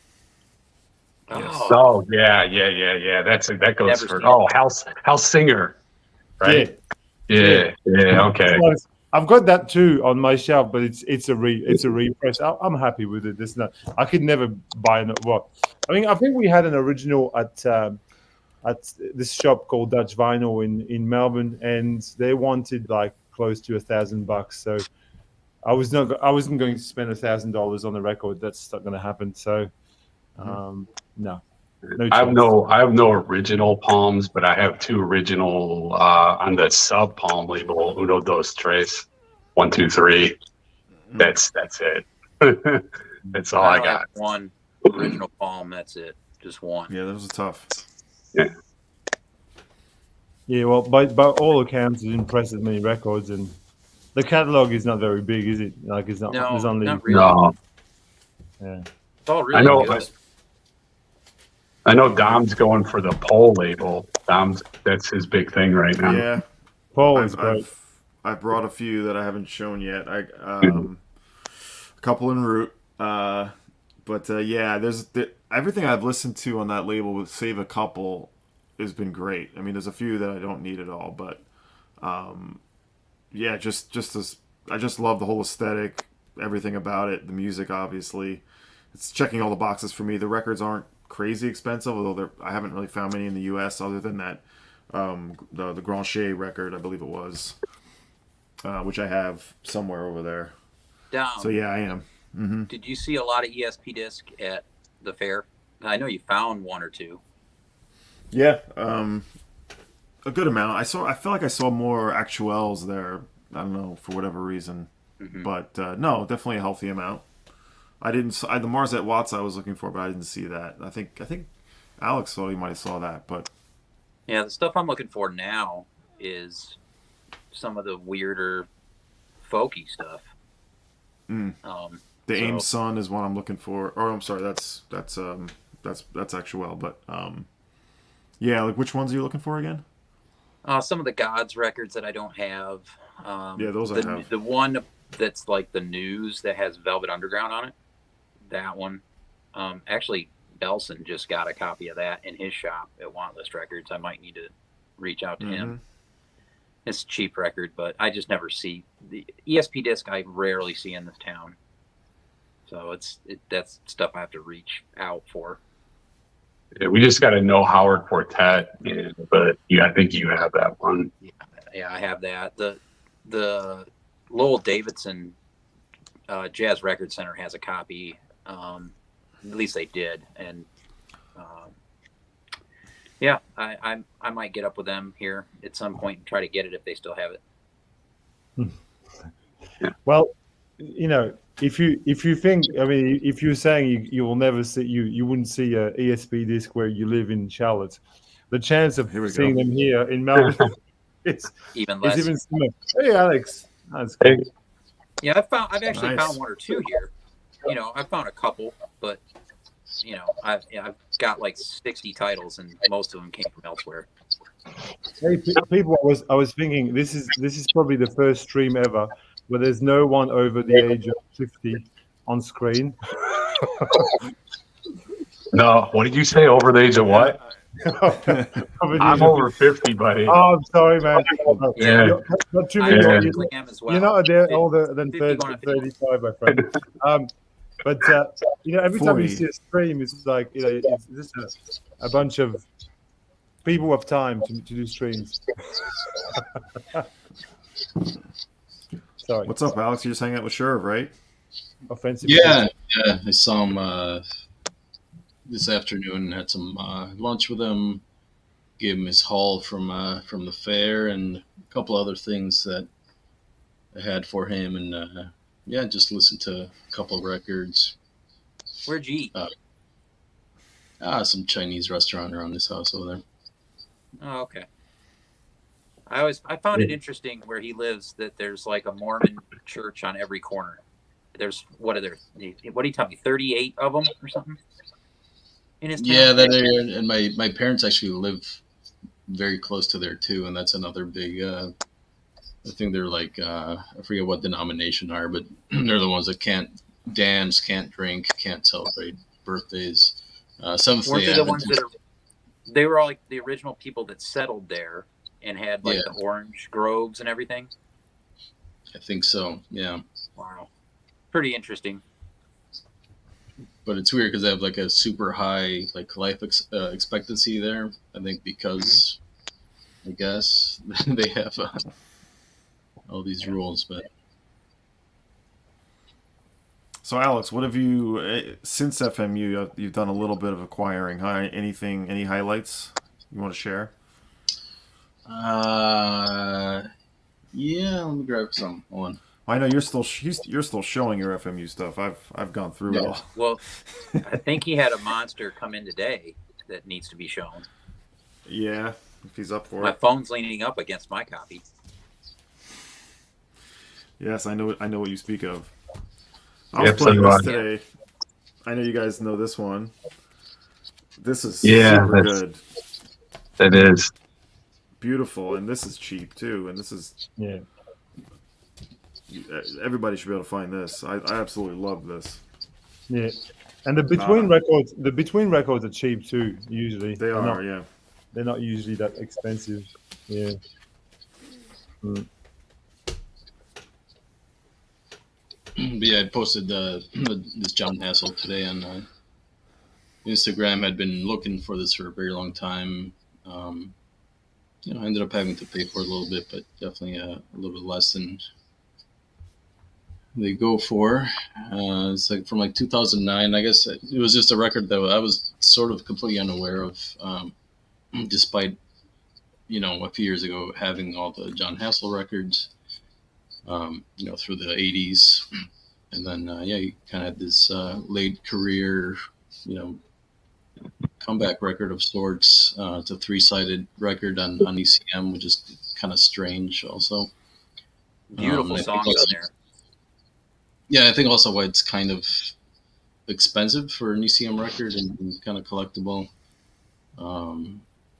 Obviously, a lot of people just collect, a lot of those titles, but yeah, just really beautiful kind of dub infused record with this patented electric trumpet sound, and there's some samples from do you guys know the band Pole from Mhm. Different poll. yeah, there's like a dub band Pole from like the 90s. Yes. It actually samples them in this record, which I didn't know till reading the liner notes. Another one that I used to have on CD a long time ago.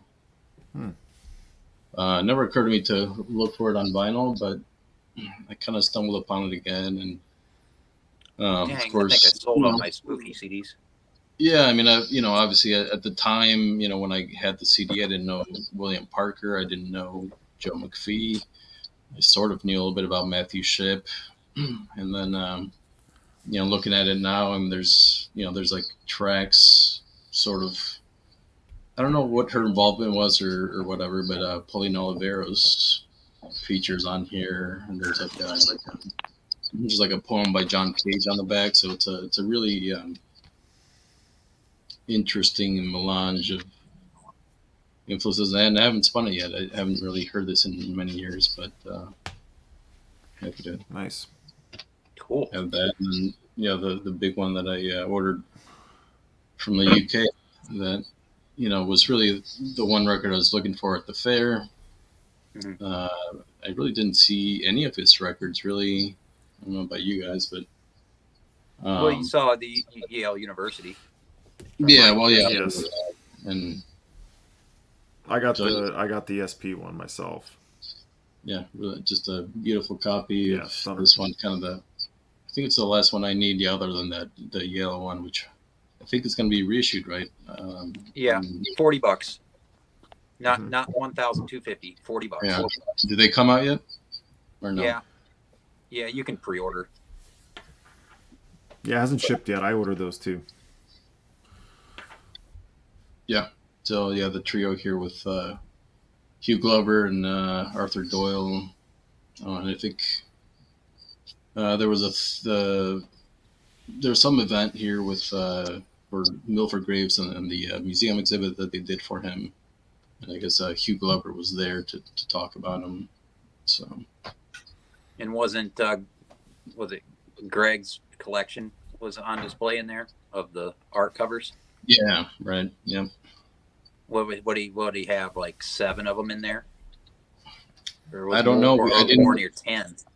Sherb and I were going to go to that exhibit, but it was over like the weekend before or something, so we missed it.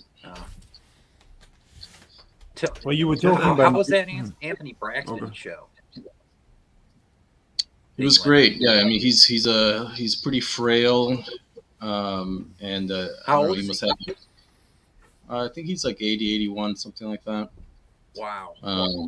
But I think he's got like really bad arthritis or some kind of hip problem or something, and so it's a solo show. He's on alto, for an hour and a half, and he's trying to shift his weight around a little bit to not be in pain, but you could tell he was in pain the whole time. That aside, I mean, it was beautiful. It was like at a church in downtown LA. So it was, it was. He didn't have any amplification other than the sound of the building. The church. Wow. So yeah, he didn't have like the stamina or the kind of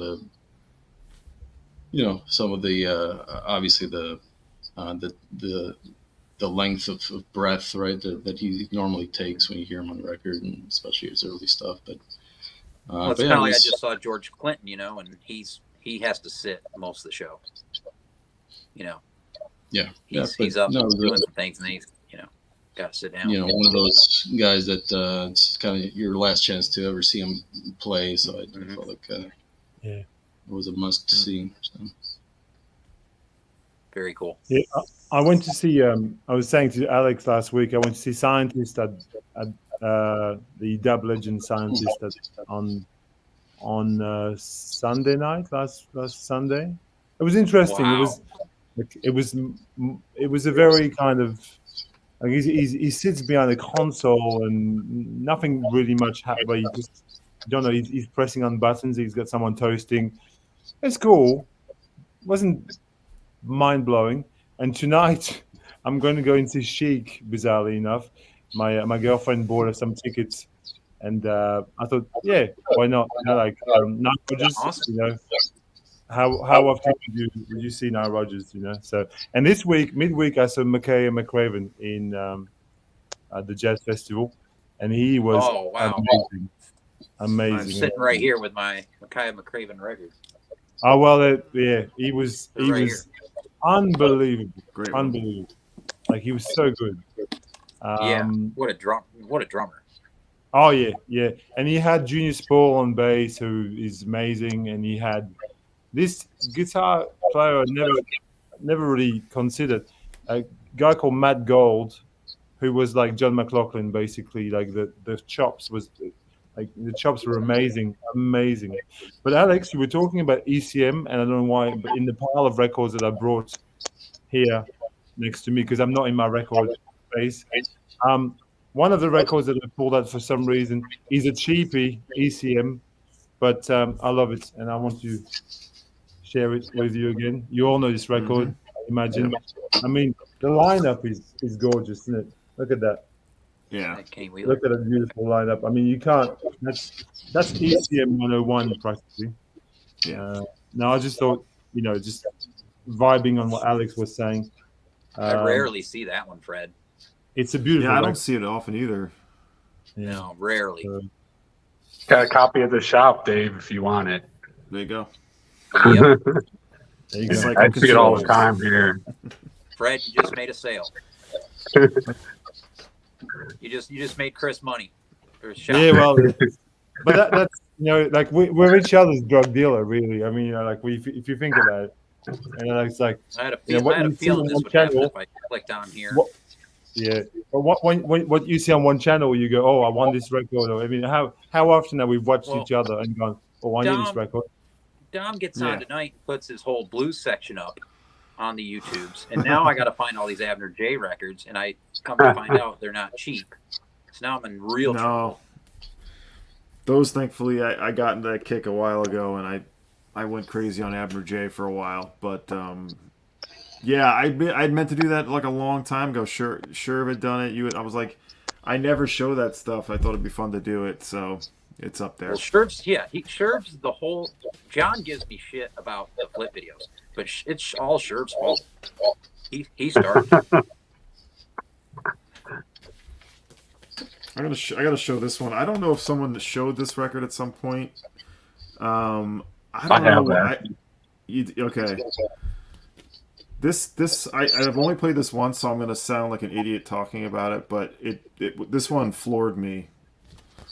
Family of Percussion. I mean, did you tell me this one, Chris? I don't know. I added it to my want list at some point, and it finally came through. It in the might, US. maybe. Yeah, I think that has Wolfgang Downer on it, right? Yeah, I mean the lineup's I incredible. have You all Skidmore. the family percussion records. This one knocked me out. This was so good, and Doug Hammond is on here too. Yeah, when you just As well got as that Peter Ellipse. Yes, exactly. So that was just serendipity, I suppose. But this is a German press. I think it's only one pressing as well. And this came through in the U.S. finally, and I snapped it up. This is before FMU, but I've been meaning to play this again, so I have it here in my pile to play again. It's on the Nagara label. Yeah, these are all the ones I have down. I don't know if you can there see we it. Oh, let me make you big. It's Let's see big. here. Let's get those going. Yeah, I have this one. Okay, I've seen that. I don't have that. Nice. This is the big one is this one. This one is the one with Archie Chef. A lot of people want this one. Okay. Yeah. And I have, of course, at that. Yep. And then this is a great. Well, these are all good, in my opinion. Yeah, I have those. Well, leave it to Chris to be like, yeah, I got those.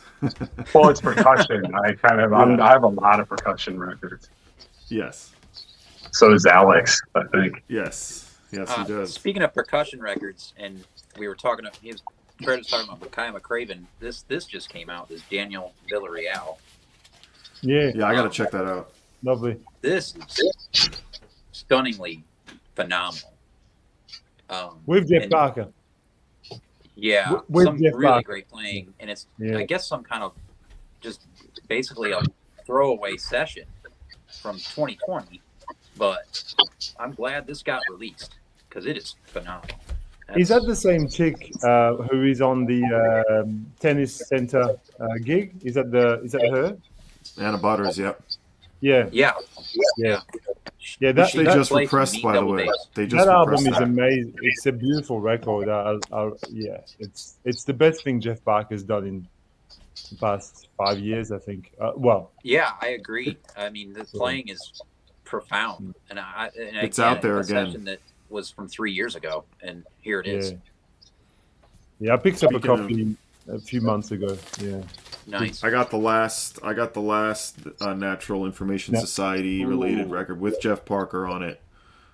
This was the hardest one to get. This one is not. There's only one pressing of this one, and this is maybe the first one. It's under the Josh Abrams name, so it's technically yeah. under his name. But this is the band essentially. This is Magnetoception.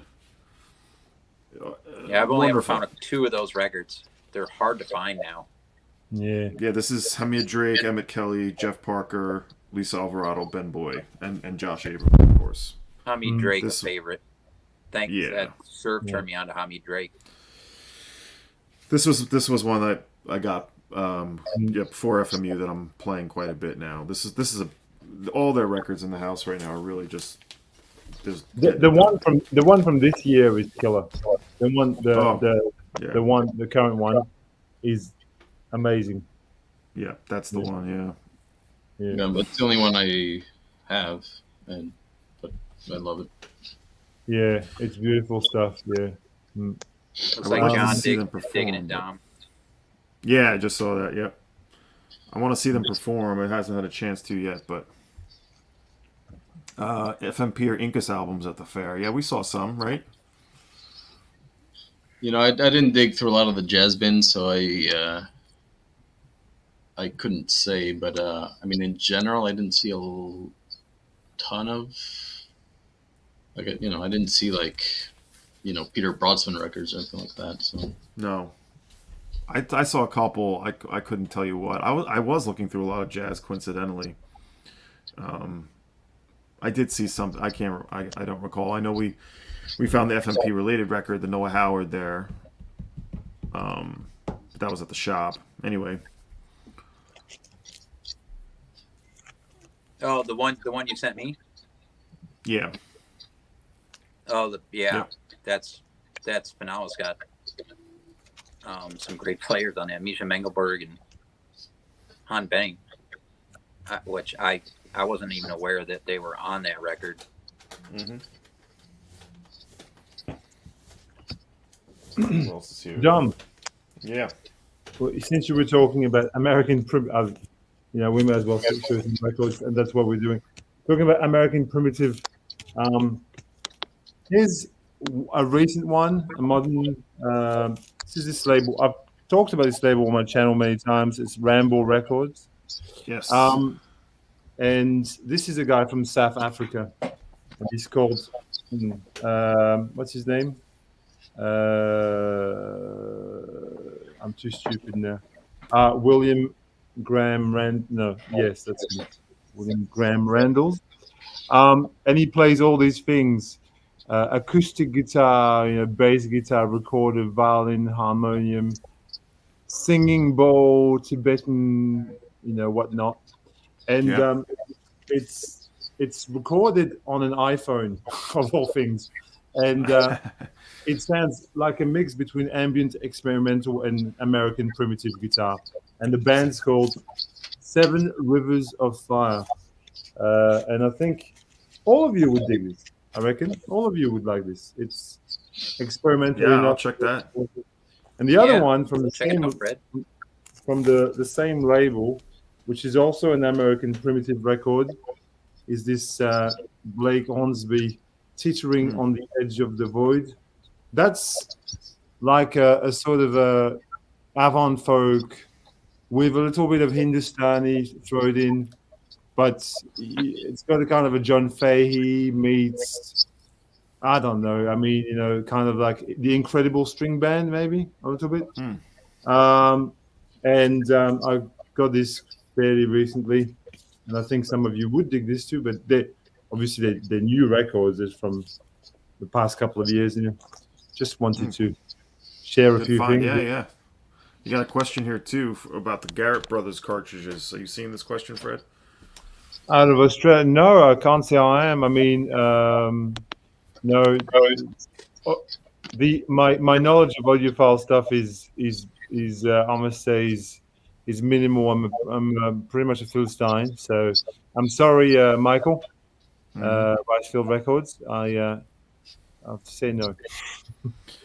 Jack Rose was incredible. Yeah, I had seen him once as well. Unfortunately, I don't have most of the CDs of his, but I have a couple of records. But he was awesome. Anybody know this South African guitarist? Tom, you know this guy? Fred? Let's see. Maybe you have this. It's ECM. Hold on, let me get It's, You you. need to change the screen, yeah. Sorry. Oh yeah, I very nearly bought this record the other day, and I'm like, I was so mad at myself. I left it there I've seen that. because Colin Walken. Nice. it's just so. The guy is so deft. He's like McLaughlin a little bit in a way he plays. It's all acoustic guitar, and Colin Walcott plays percussion on this, does he? Yeah. Yeah. It's a beautiful record. He died right after this record. Like, Yeah. It's one of the ones that I always pull out when people ask about gems on ECM that you don't hear a lot about. it's so stupid because I was at my favorite record store in Melbourne, which is Licorice Pie, and it's an old vinyl shop. It's amazing. And I was there like a couple of weeks ago, and I picked it up, that record. It was in my hand, and I go, do I really? And I left it there, and I went back yesterday, and it was gone. I was like, and then you're showing it. Yeah. Okay. Too bad. Oh well. Yeah. What else? Well, Who wants to Dom, show some stuff? Talking Yeah. about the primitive guitar stuff. Before I got ill and all that, I was listening to this one a good bit. Oh, Ronk, of course. Yeah, this is good. Yeah. I found it at Noble a while back, and I hadn't really paid any attention to this guy. And I guess the stuff's easy to find and all that, but this is really good. I really dig it. I need to find some. What would you recommend for him other than this? I mean, I think that one as well as the Ronk. I'm sort of, he has a lot of mixed recordings. Like that's like the one to get. I think you're kind of there. Kind of nailed it right off the top. I think so. His voice sometimes throws me off. Okay. Yeah, but certainly some good stuff. Yeah. I think Alex, we may have some sort of feed, like you may be echoing or something. By the way. Oh, do I? I think it's coming from you. Hold on. Yep. Yeah, I got rid of my issue, my mic issue. More primitive guitar for you, Dom. Yeah, Richard Bishop. Yeah, of course. On Drag City. Yeah, beautiful. I don't have that one, but he's consistently great. Yeah, it was just there in front of me. Yeah, sorry. Yeah. That's fine. No, I just I don't want to take over or whatever, or talk too much as usual. Like I work as a teacher, so my job is to talk with people. Mostly talk at people, not talk to people. I'll show another one. When go ahead. Fred, what do you teach? What curriculum? I teach French and German at school. Yeah, very cool. So wow. that trip to Germany you went on, that makes a lot of sense now. Yeah, I was taking the kids there. Yeah. You did get some good digging in there, though. I remember that. Big time. I'm back. I'm going back to Europe in a month's time now. Yeah. So going to Portugal and Spain and Germany again. Yeah. So I love Spain. I spent a good. Howdy, Dave. A few weeks there. It was great. Yeah, it's beautiful. Yeah. Where did you go? 2014. Where? In 2014 at Primavera Sound. Oh yeah, Barcelona. It was in Barca. Well, we stayed outside. We stayed in Premià de Mar. It's like a retirement kind of area on the Mediterranean, like halfway to. I don't think it was halfway to France, but it was a good train ride out. Yeah. Beautiful. Yeah. So here's I look forward to it. It should be good. Here's another one I'll show. Chris, I know you know this one. Yeah, 1750 Arch label. 1750 Arch. Yeah, I'm wondering about such an underrated label, in my opinion. I may have to. It keeps popping up in my travels. I wonder if I may have to dig a little deeper into it. I just sold the Infinite Music off that label, which didn't quite. I decided I could part ways with it, but I just realized that just today as I was looking at this, like, oh, another 1750 Arch. So yeah, it was Tom Buckner's label. He's a musician, I think, or he had something involved with it. He did a record. He did some records with Roscoe Mitchell. You guys might like on 1750 Arch. Okay. Yeah, I may have to dig a little deeper. Yeah, Alex might have those or know those. Yeah, I was trying to see if I had one in the crate here, but no, I don't. But I got a couple here for you, Dom. If you go down the family of percussion rabbit hole, this is the leader, Peter Giguère, I guess, Swiss, and all of his solo records are also good. That's one, and then this one. Yeah, with Papa Mackenzie, I love his records.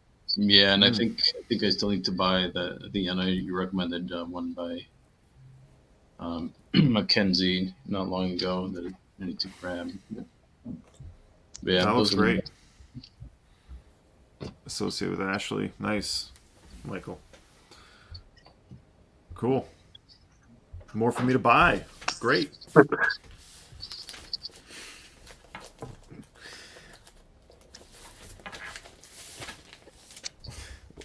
Well, I'm going through my newest pile of stuff here. Yeah, I'm gonna save a few back. But here's an actual I bought at the fair. This was from at Billy's Record Salon. I wasn't gonna get this, but I decided it was cheap enough. I don't know why I'm even showing it. I haven't played it yet. but I like the lineup. Philip Mate, Andre Maurice. Who also on this one? I I'm almost just bought curious that if off anyone has Dusty thought- Groove down. Does anyone have thoughts on this one?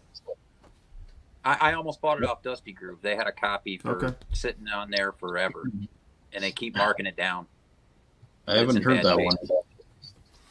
Yeah, this was a case at the end of the night there. We were at Billy's. Like it was kind of getting to the point where we were getting ready to leave, and I had this as a maybe, and this was like $20. I'm like, I'll just try That's it. a good price for Yeah. for an original Actual. I mean, these Yeah. days.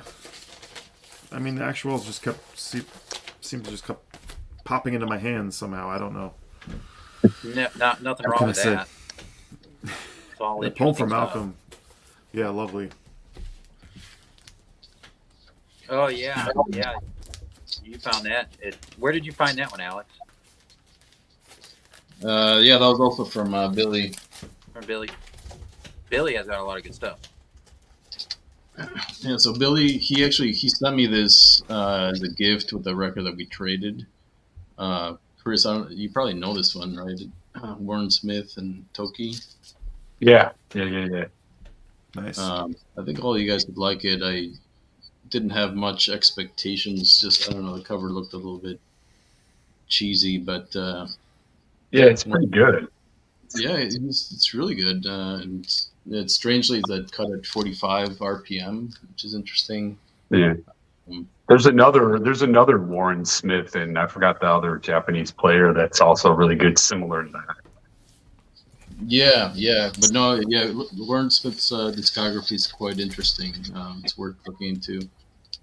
Kind of little known.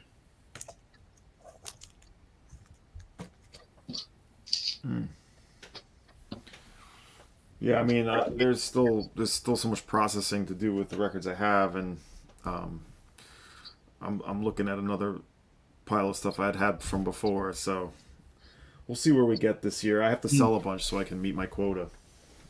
Oh, yeah. Your famous quota. That is Yeah. that was probably the funniest video of the year. I mean, easily.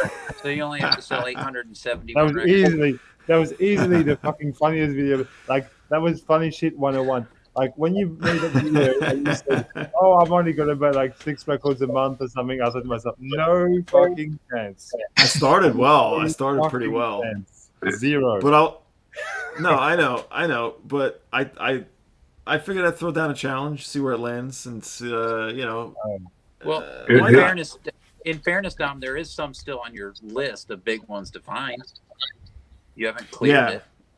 No, I haven't, and I have a few that I haven't shown yet that I'm waiting for, like my next sort of like entree into those records. I have a couple that I have gotten, but I will say this: I mean, things that I did buy this year, I did go back through and sold a few that I realized I shouldn't have bought. So maybe that's poor planning, or maybe that's just me trying to. And don't forget, Fine there is trade. Rochester to come. Yeah, there is. Yep, there is. Yeah, December. yeah. I owe you guys many beers. I actually said this too. I'm like, after New York and whatever happens the rest of the year, I probably next Look year at I John's won't buy comments. anything. Look at John's comments. Yeah. Well done. He might. Well, Fred, he might pull that off too. Don't Fred, don't you've bought, underestimate like, John. Fred, you were He saying will you not go to haven't the bought record anything store. recently, right? Well, I stopped buying records for about 2 months, and then, I started again, like everybody, like we all do. But at least for 2 months, I didn't buy anything, which was cool, which is nice. But I was gonna say, on the tangent, I created a channel in French because I've got a few people who watch me and they're French and like they would prefer. So I started a little sub channel. I've got 10 subscribers. It's amazing. And I was trying to make different kinds of videos that I make on my Big Star 1000 channel. And so I was pulling some interesting records that I found for cheap over the years. Kind of like, stuff that you scored for really cheap, you know. And I was pulling like nice little things which I bought for. Oh, You guys know records. I've been Yeah. looking for that. Yeah, I don't have that either. I bought this in France for 15 euros years and years It's not ago. cheap anymore.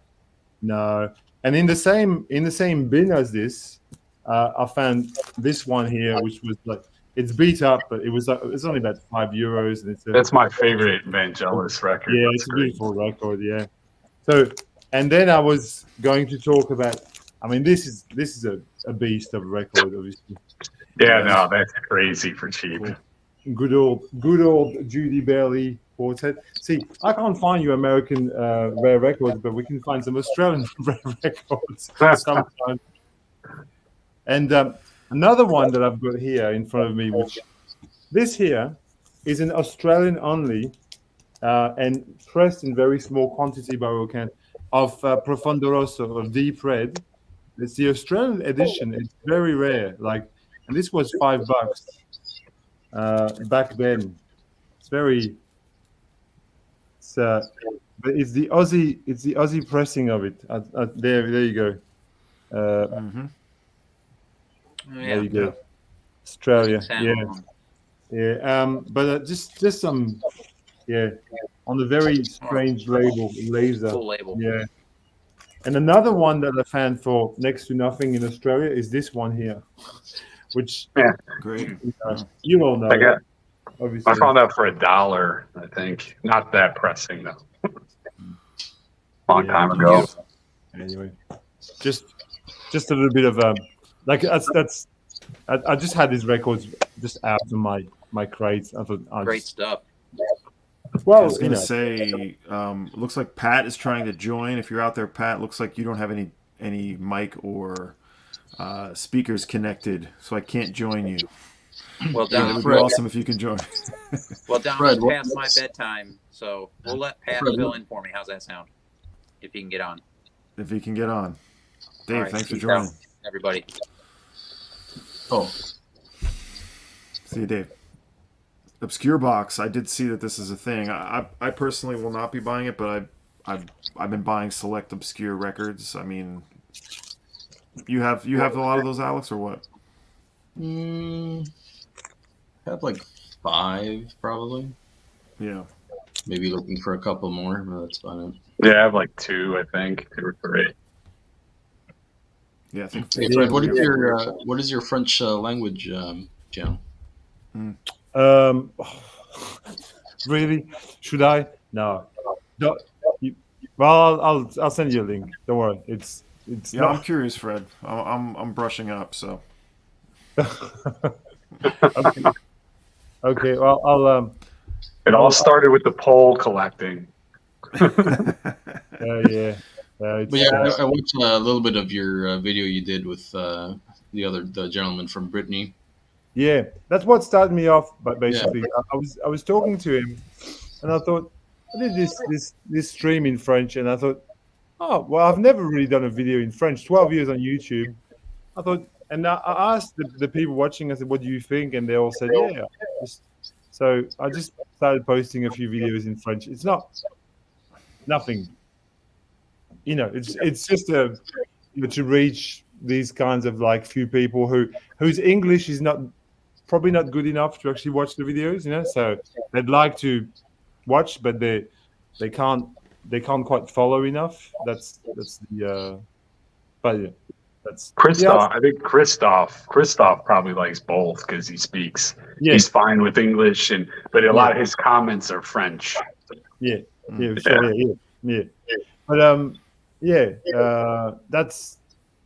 that's why mostly. But I thought, and the video with Bruno, the French guy you're referring to, he just reached out to me and we just started talking. And no, he's a great guy. I've followed him for years. He's a nice guy. That's kind of. He shows a lot of newer stuff too, which is refreshing. But the cool thing with like having this kind of, if you will, double identity, as I mean, Alex, you probably can relate to this because you're half Mexican, or or are you fully Mexican and half Mexican? Well, how does it work? Yeah. Yeah. Both my parents are. Yeah. So when having this kind of like when you understand more than one language, you can engage with other, because this vinyl community thing is also runs also in France, in Germany, in Spain, wherever. But sometimes they're not confident enough of the language. They can't like with English. I'm talking, yeah. But that's why I did it mostly. But yeah, just take. Alan Static Traveler. I haven't seen him in a while. Yeah. I just talked to him the other day. He's doing fine. I sent him a Oh, message. I was thinking about him, and I sent him a nice little message, and he said the typical Alan response. So yeah, as far as I know, I think Alan's like me. He just needs to. We're very extremely introverted people, and we get overwhelmed a lot of times. So we need breaks from, just be by ourselves for a while. He would be a good one for classical. Alan is always great for the classical. And Rob, I wish Robert was still around from Spain, but I talked to him maybe a year ago, I think at least. I emailed him. I like Robert a lot. Yeah, I miss Alan as well. I think he brought something different to the vinyl community. I think even his puppets. I mean, I used to. It's just like it's equal part cringe and equal part. I just thought it's a really great concept, but at the time it was a bit cringy, in a typical British style. But I miss him. I miss his. Some people you really think, I wish he was making video, but because he's extremely. He's like you and you guys. He's extremely diverse. Like he's 45 rock and roll 45s, classical. He is very wide taste. I don't understand these people who just listen to like one thing. Like you've got these YouTubers who just show jazz records all the time. You think I just can't. I just like it's interesting jazz, but there's so much more stuff out there. Like all of us here, we do listen to a diversity of stuff, and I think that's what makes it interesting. I think, in my opinion, anyway. I can't understand listening to one genre of music, and I don't know. Yeah, I mean, you have moods and different aspects of the day that you want to sort of accentuate. For me, it's a lot of it is I do radio, and so I like to sort of do different things on the radio every week and sort of what I'm feeling like. But no, I know. I mean, I wonder if maybe that's just all they want to show, and they actually do listen to other things too. Because jazz is obviously a big flavor to show these days. Gaining subscribers, maybe, I don't know. Yeah, no, you're right. I don't know what there is with this. Seems to be a sort of a craze for jazz these days. I don't know what it is, or I don't know. You see it a lot on the VC. A lot of jazz, audiophile jazz and jazz. It seems to be. But maybe I'm reading this wrong. I don't watch as much, as I used to back in the day, and I find a lot of stuff really to be. There we go. To be. Well, Pat. Hey, how you doing, man? What's Hey up? there. Good to talk to you. Yeah, I finally got it working, right? I saw you trying to chime in, and it just was like not allowing it because you didn't have the mic. So, how are you? What are you up to? Well, the first time was because I'm cool. The first time it was because I saw Fred join, and then Chris joined right afterwards, and I said, "There's some heavyweights in here, so I should step back a little bit." Nah, man. Yeah, I don't know I've, about I've, that, I've but spoken to you a lot over the years, Pat, but it's nice to finally see you for real. Like, 'cause I mean, you always comment on my videos like for yeah, so many years, and that's cool. Yeah, I think No, for sure. And I mean, y'all were talking about taste. I mean, I've watched you in the background for a while, Fred, sure. and just some of the records you showed, you put me onto some records. Others, it wasn't necessarily my taste, but the one that comes to mind was that Manfred Mann. I can't remember which Manfred Mann it was, but Chapter Chapter three, the three. chapter one that three, was really funky.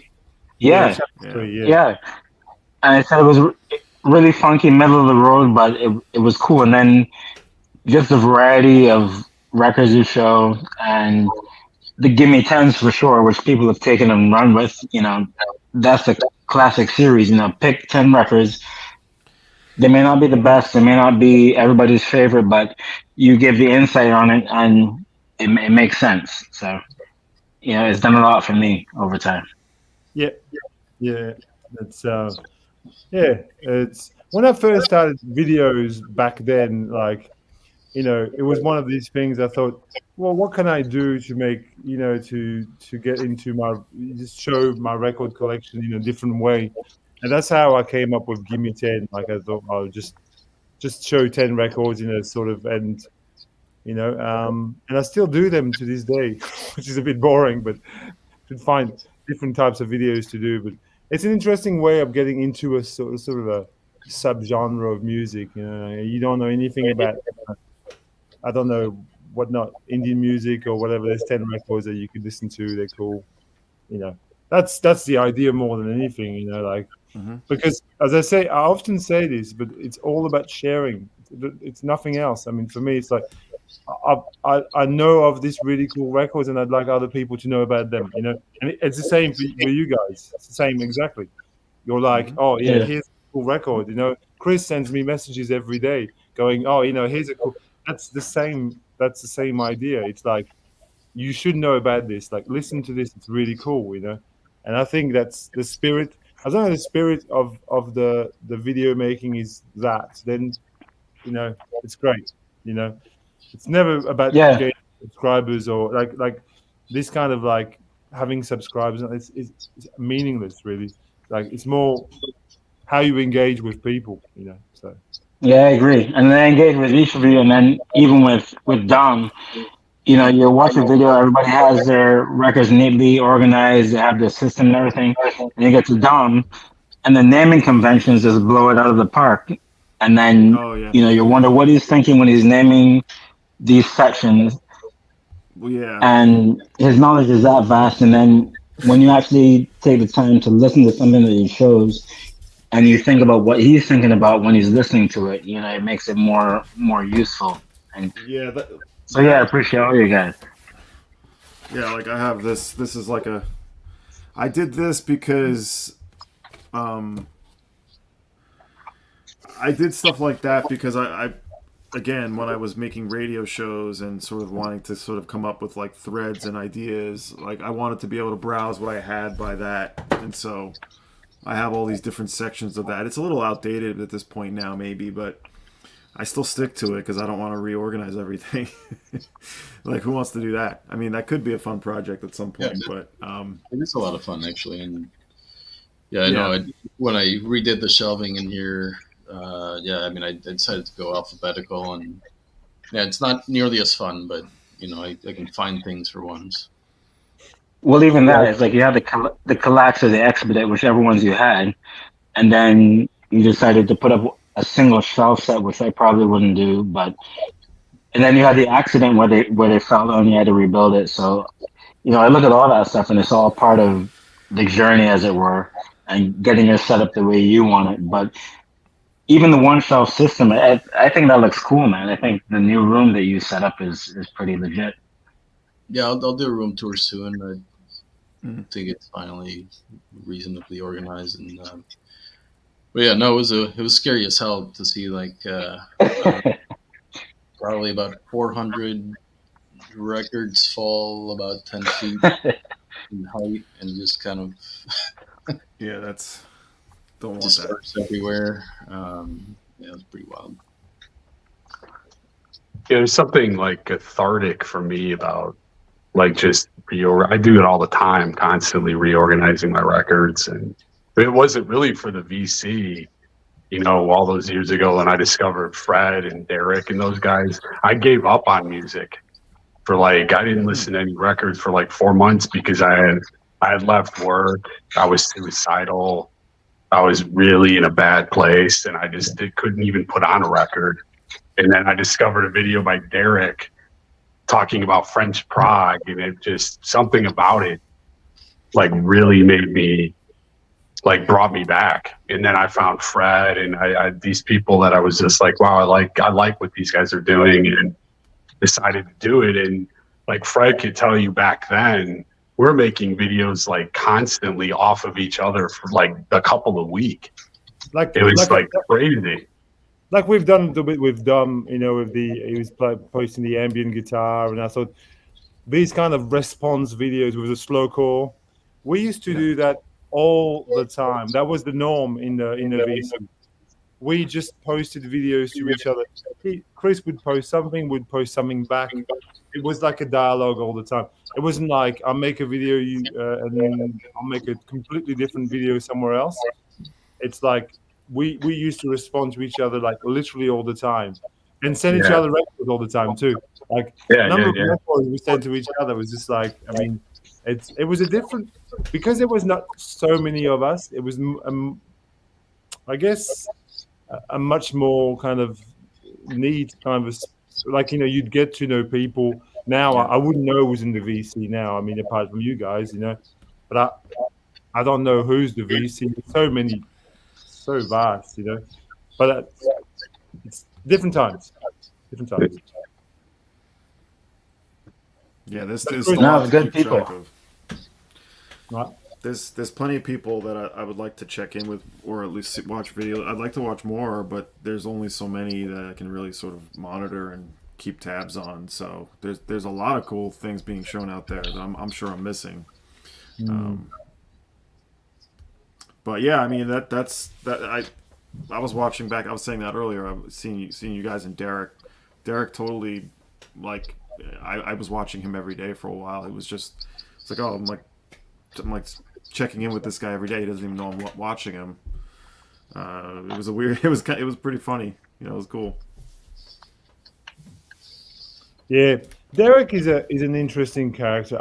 I haven't watched his videos for a long while now, but yeah, it was a time where, you know, like, you know, we used to vibe off each other a lot. You know, like, you know, we just, and we, as Chris was saying, you know, there's this whole cast of characters who just, and as you said, like very much earlier in the video, Dom, we were talking about this, but it's like, you don't know that many people in your real life that you can interact with on that level. You just go, you know, most people, you know, don't care about records or music or whatever. They listen to FM radio or Spotify now, you know. And but then you meet all these people who just had the same level of interest as you have for this stuff, you know. And you thought, wow, this is like, you know, like I found the pot of gold, you know, at the end of the rainbow. You know, that's it. That's my people. I want to talk to them. I want to get and foster. And I can't. It's really funny to think like I met Chris probably like 10 years ago or something, and we're still talking now. And even though we've never really met, you know, like we still talk now almost as I said, almost every day. It's mind blowing. I think it's Yeah. Yeah, well, for me, I feel like Dom, you, Alex, you're like family to me, like brothers. Like if I know I've just missed Alex a couple times. Like Alex literally will text me like, "Hey, I'm at Record Wonderland." I'm like, "Hey, I'm at my job, my actual job." So but I have Carm, who you guys know very well. Yeah. And that's really nice. Just like Alex has Sherv, Dom has Brandon, you know, Niram, Dave has John, Digital Gramophone people. So it's like that's always it's disconcerting though when someone comes up to you and like are you John Coltrane 68? And I'm like, yeah.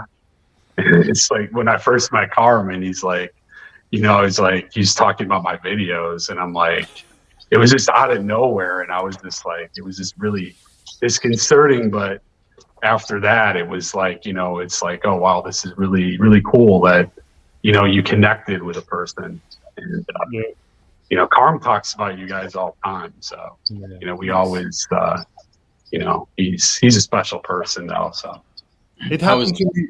It happened to me just yesterday. Like what you said, a guy came to me in the store and said, "Oh, you're a big star." Yeah, okay. that's funny. Yeah, it's so funny. Yeah. Sorry. I was gonna say like when I have friends in this town, like it's a pretty small town, but it has a fair amount of things going on, and the good friends I have here are record collectors. Like they buy records, and we talk about records all the time. But there's this other level. Like, so when I said I'm going to New York for this record fair, they're like, "Oh, you're going all the way down there just for the fair? Like, you got Angry Mom here. Like, why are you?" I'm like, "Well, yeah, but it's a record fair with 150 dealers, and they're like, so you're gonna do anything else there?" I'm like, "No." And they're like, that's the line. They're like, "Okay, so yeah, we don't like," because I was like, "Do you guys want to maybe come?" Because this is when I was organizing and trying to like get this room together, and they're like, "You're just going to the record fair?" I'm like, "Yeah, and record stores." And they're like, "Yeah, no." Yeah, but it's amazing. And these are guys not with like 100 records. These are guys with like a few thousand records, but there's still that line though where they're like, "No, like we're not at that kind of crazy level." Yeah. But it was all about like we had discussed before. It was all, I know when in your videos you can see that you shared. It was all about the camaraderie ship. The sharing. The records are it's part of it, the digging, but it was this. You could tell like everybody in that, especially when you guys were at Billy's, like you could tell everybody, was having a great time just being around each other, being around records, talking music. Alex contemplating his next move on the chessboard, those kind of things. Yeah, I thought that was great. You guys, you put us there with you in the videos. Like, it was just really, those are really great videos. Yeah, I was going to say, guys, I do have to go because it's nearly 5 o'clock, and I'm going to see Sheik tonight. You got Sheik. Yeah, and I need to get ready and just get stuff happening. I would love to stay more, but if you want to do another one of this stream, more regularly, I'll be more than happy to join in. I would love to, and I may wrap it. It's almost 2 a.m. here. Yeah. So thank you so much for hanging out. I really enjoyed meeting you, Dom. Seeing you again, same. Alex, and obviously Chris, and meeting Pat for the first time as well. That was really great. So cheers thanks to for popping in, everyone, Pat. and take care. Good night. Take care, for sure. I gotta roll too. Take care. Bye. All right. Yeah, I'm gonna probably spin out here. So, guys, right. Alex, Chris, thanks for joining. And I'll do it again. I mean, this is the first time I did it, so I know I can do it now. So yeah, we got to get Cherv up here now. That's right. Yeah. Oh, that would be. Yeah, if you can do that, Alex, you are a true miracle worker. He was asking me about it. He was kind of curious today. Do I need an app or something? So. Yeah, I took a little nap, but I think Sherv would be perfect because of his like you said, is that great conversational style. Yeah, that's just like how he is, So, did you like those? Did you like those records? I'm assuming you liked all those records. Oh yeah. I was worried he might have a couple, but no, I think. And also, so Jason, Jason, Chris from out here in California. The guy finally found. Yeah. So he sent me a couple records. So I guess he must buy a lot of collections. I know he's talked about buying collections before, but he must do it fairly often because he sent me a few, VCLT packages with just things that, he thinks I'll be interested in that anyway, there were a couple that I had duplicates of. There was a Philip Perkins one, what is it, the King of the World, I think it's called. Yeah, that's my favorite one. And then there was a David Casper in there. Oh, okay. Tantra Lao in there, which I already have, and I knew he would love it, and he did. We played most of that. Oh, great. Yeah, that's awesome. Nice. So, do you have any David All right. Casper, Dom? Just the here and now, Oh, okay. which I love. That's still in one of my piles of, like, needs more spins pile. I love it though. It's great. That was a great recommendation. But yeah, that the one that you found for him, Dom, was really good. It was really fun listening. Yeah, it was. I almost didn't get it, but then I put the second side on. It seemed to check out, and it was inexpensive. So Yeah, it was. I don't know if you posted it. I don't know if Chris saw it, but yeah, it's like produced by Bill Laswell, but then he put this crazy group with like Badal Roy. Who else is on that? Ja Wobble. yeah, A couple other big names, and yeah, it was really good. Interesting. Yeah. nice. Yeah, you Dom, you look like you're about to cash out like me. It was a weirdly long day for not a lot happening, but Yeah. I actually dozed off quickly right before this started. I woke up at like 10 minutes before I said I was going to start. I'm like, oh, let's fire this thing up. So I'm glad I made it happen, and I'll do it again. It's sort of like one of these things I have to sort of see how the day goes, and Yeah, usually you and Alex have a Halloween stream around this time. I know we sort of Been talked traditional. about it. I know. I'm still recovering from the trip and Yeah, I bet.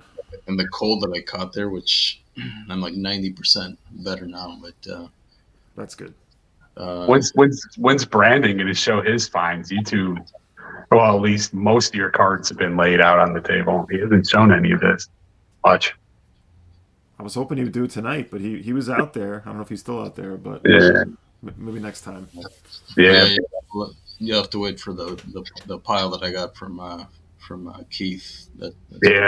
I'm sure that's good stuff. He's a really nice dude. He's really cool. I've never met him, but I talked to him online a little bit, and he's just, well, I mean, he's been doing that stuff forever. So Yeah, he took the time to really talk to me, talk through it. Like he was really just really describing every record. Like he didn't have to do that. I don't doubt it. I don't doubt it at all. You got that the one you got from with the piano percussion was a nice grab. That's Quandary pleasant stuff. Sonora. I don't have that one, but I'm familiar with it. Yeah, I didn't know it. I just pulled it out and it just looked interesting off the hop. So it was $20. I'm like, I'll try it. And he was like, yeah, this is. He put like spaced out piano and percussion on it, and I was like, yeah. So, Yeah. So you weren't here, Alex, but I got this today. Yeah, I was. You saw it? Yeah. I was This is watching. your. Yeah, obviously you guys obviously would like that. I Yeah, I'll have to go back. sampled it, and something didn't do it for me, but yeah, I'm gonna check it out again for sure. Yeah, the seller took I made him an offer on it. It's a U.S. seller and Discog, and he took it. So I was like, oh, for that price, I'll take it. I kind of do like you do. You watch something for a while, and then inevitably the guy, if you're the only one watching it, a seller will be like, hit me with an offer, and I'm like, cool, I'll take it for that. I think Dom does that Nice. too. with eBay, yeah. Totally. Yeah. So, but I got I got your name, Alex, on that the Steve Lacy Waldron. So Oh, nice. Oh, nice. yeah, the course to McPhee's that Brandon wanted were the two biggest things in there. But Dom never hit me back with that. But I'm giving Dom that Joe Henderson that that black is the color. So Yeah, sometimes I just get this is like so much to process in the moment. I'm like, hasn't even gotten through. It hasn't even gotten to the put in the computer yet. So if you see anything or think of anything, let me know. I gotta go back and look. Yeah.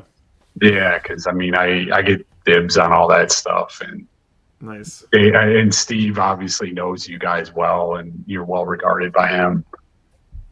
He really appreciated, Dom, that Dartmouth electronic Oh, good. record. Great. Yeah. Glad So that worked out. I real think quick, did he ever sell that Burchette 7-inch to the? no, he keeps holding out. He knows you want. He knows you're interested, but he's keeping it like for a little while at whatever to see. Yeah. But eventually, Yeah, I think he told me eventually it's going to come down. Yeah. He never. Me and him. I mean, I've known him for like 16 years, so he's a really good friend, and he literally, like I said, he gives me things. Like he just lets me take stuff, especially. I'll just be like, "Hey, can I take this for Alex?" And he's like, "Go ahead." I'm like, and, if it's something that's only a $10 record, it's like, go ahead, But I think we're going to be sending you, Dom, a official record Wonderland T-shirt Sweet. to go with your Angry Mom T-shirts. Yeah. I got a few record store shop. I would love to have it. And Trish, I did. I have not responded. I apologize. It's just been a busy week, but I have your package and the CDs and the stickers. Thank you for doing that. Thank you for sending that my way. It's going to be car fodder. I play a lot of CDs in the car, so my kids and I will blaze through those. So thank you for doing that. I appreciate Yeah, I was it. very disappointed. My Angry Mom T-shirt that I loved, it just after about 5 washes, it just fell See, apart. see, I try to tell him. Oh, wait, which was it? The softer one or the more brisk, hard, rougher fabric? I think it was like on the thinner side. Okay, so maybe he's right then. Because I've been trying to pitch him on getting the softer ones, but maybe they don't hold up. Maybe I got to get a better. Yeah, and they're more comfortable, but yeah, maybe they don't last. Yeah. All right. Well, he does like the cheaper, sort of brisker fabric, so maybe that'll be the way to go. But, yeah, you guys did Dave good. So, gentlemen, kudos to you for hooking up Dave with the Huey Simmons. Yeah, I mean, it just worked out. They were. I mean, I couldn't believe it. The Unsane made sense to find, but that Condo and DJ Crush. Yeah, that was quite a grab. I think maybe the karma that's out there. I believe in that, and Dave's good people, and it just works out like that, in my opinion. But yeah, I don't know the dealer's name. I tried. Dave was wondering it, and he was like one of these dealers that was sort of under the radar. Like he might have been on the chart that I still have, but I don't know if you saw him there the next day, Alex. But he was. I just missed him the next day. I only saw him at Human Head. So. And kudos to Alex for talking that guy down on the Huey Simmons. I mean, Yeah, talking so about $30, man. that was the guy from Feeding Tube. Oh Okay. wow, that's impressive. You actually, because when I saw his stuff at Chirp, man, I couldn't. It was great, but I was like, man, those prices are way too high for me. They were very high. Yeah, well, I tried to talk him. So I had Stunty on the phone because and I think Don, you had already seen the Jandek records, like a whole box of Jandek. And I knew Stunty had talked about looking for some of them, so I got him on the phone to look at which ones he was interested in. So he picked a couple, and I think they were all $200 each, which is pretty crazy for them. Yeah. But I got him down to like 140, so I guess that's his bottom stunt that he wanted or not. He passed on it. So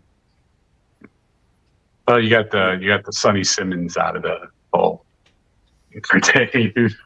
yeah, They yeah. were willing to deal, I will say. He was definitely willing to price. Like I got that Fahey from him, which I'd been looking for, and he marked that down considerably. I mean, he had it pretty high to start, but I ended up getting it for a little less when I could have got it online. So Yeah, you like in your video, because I went to Chirp in 2005, So it brought back memories in this sense where I would describe it to people like when you were showing all that table, it's all Brazilian.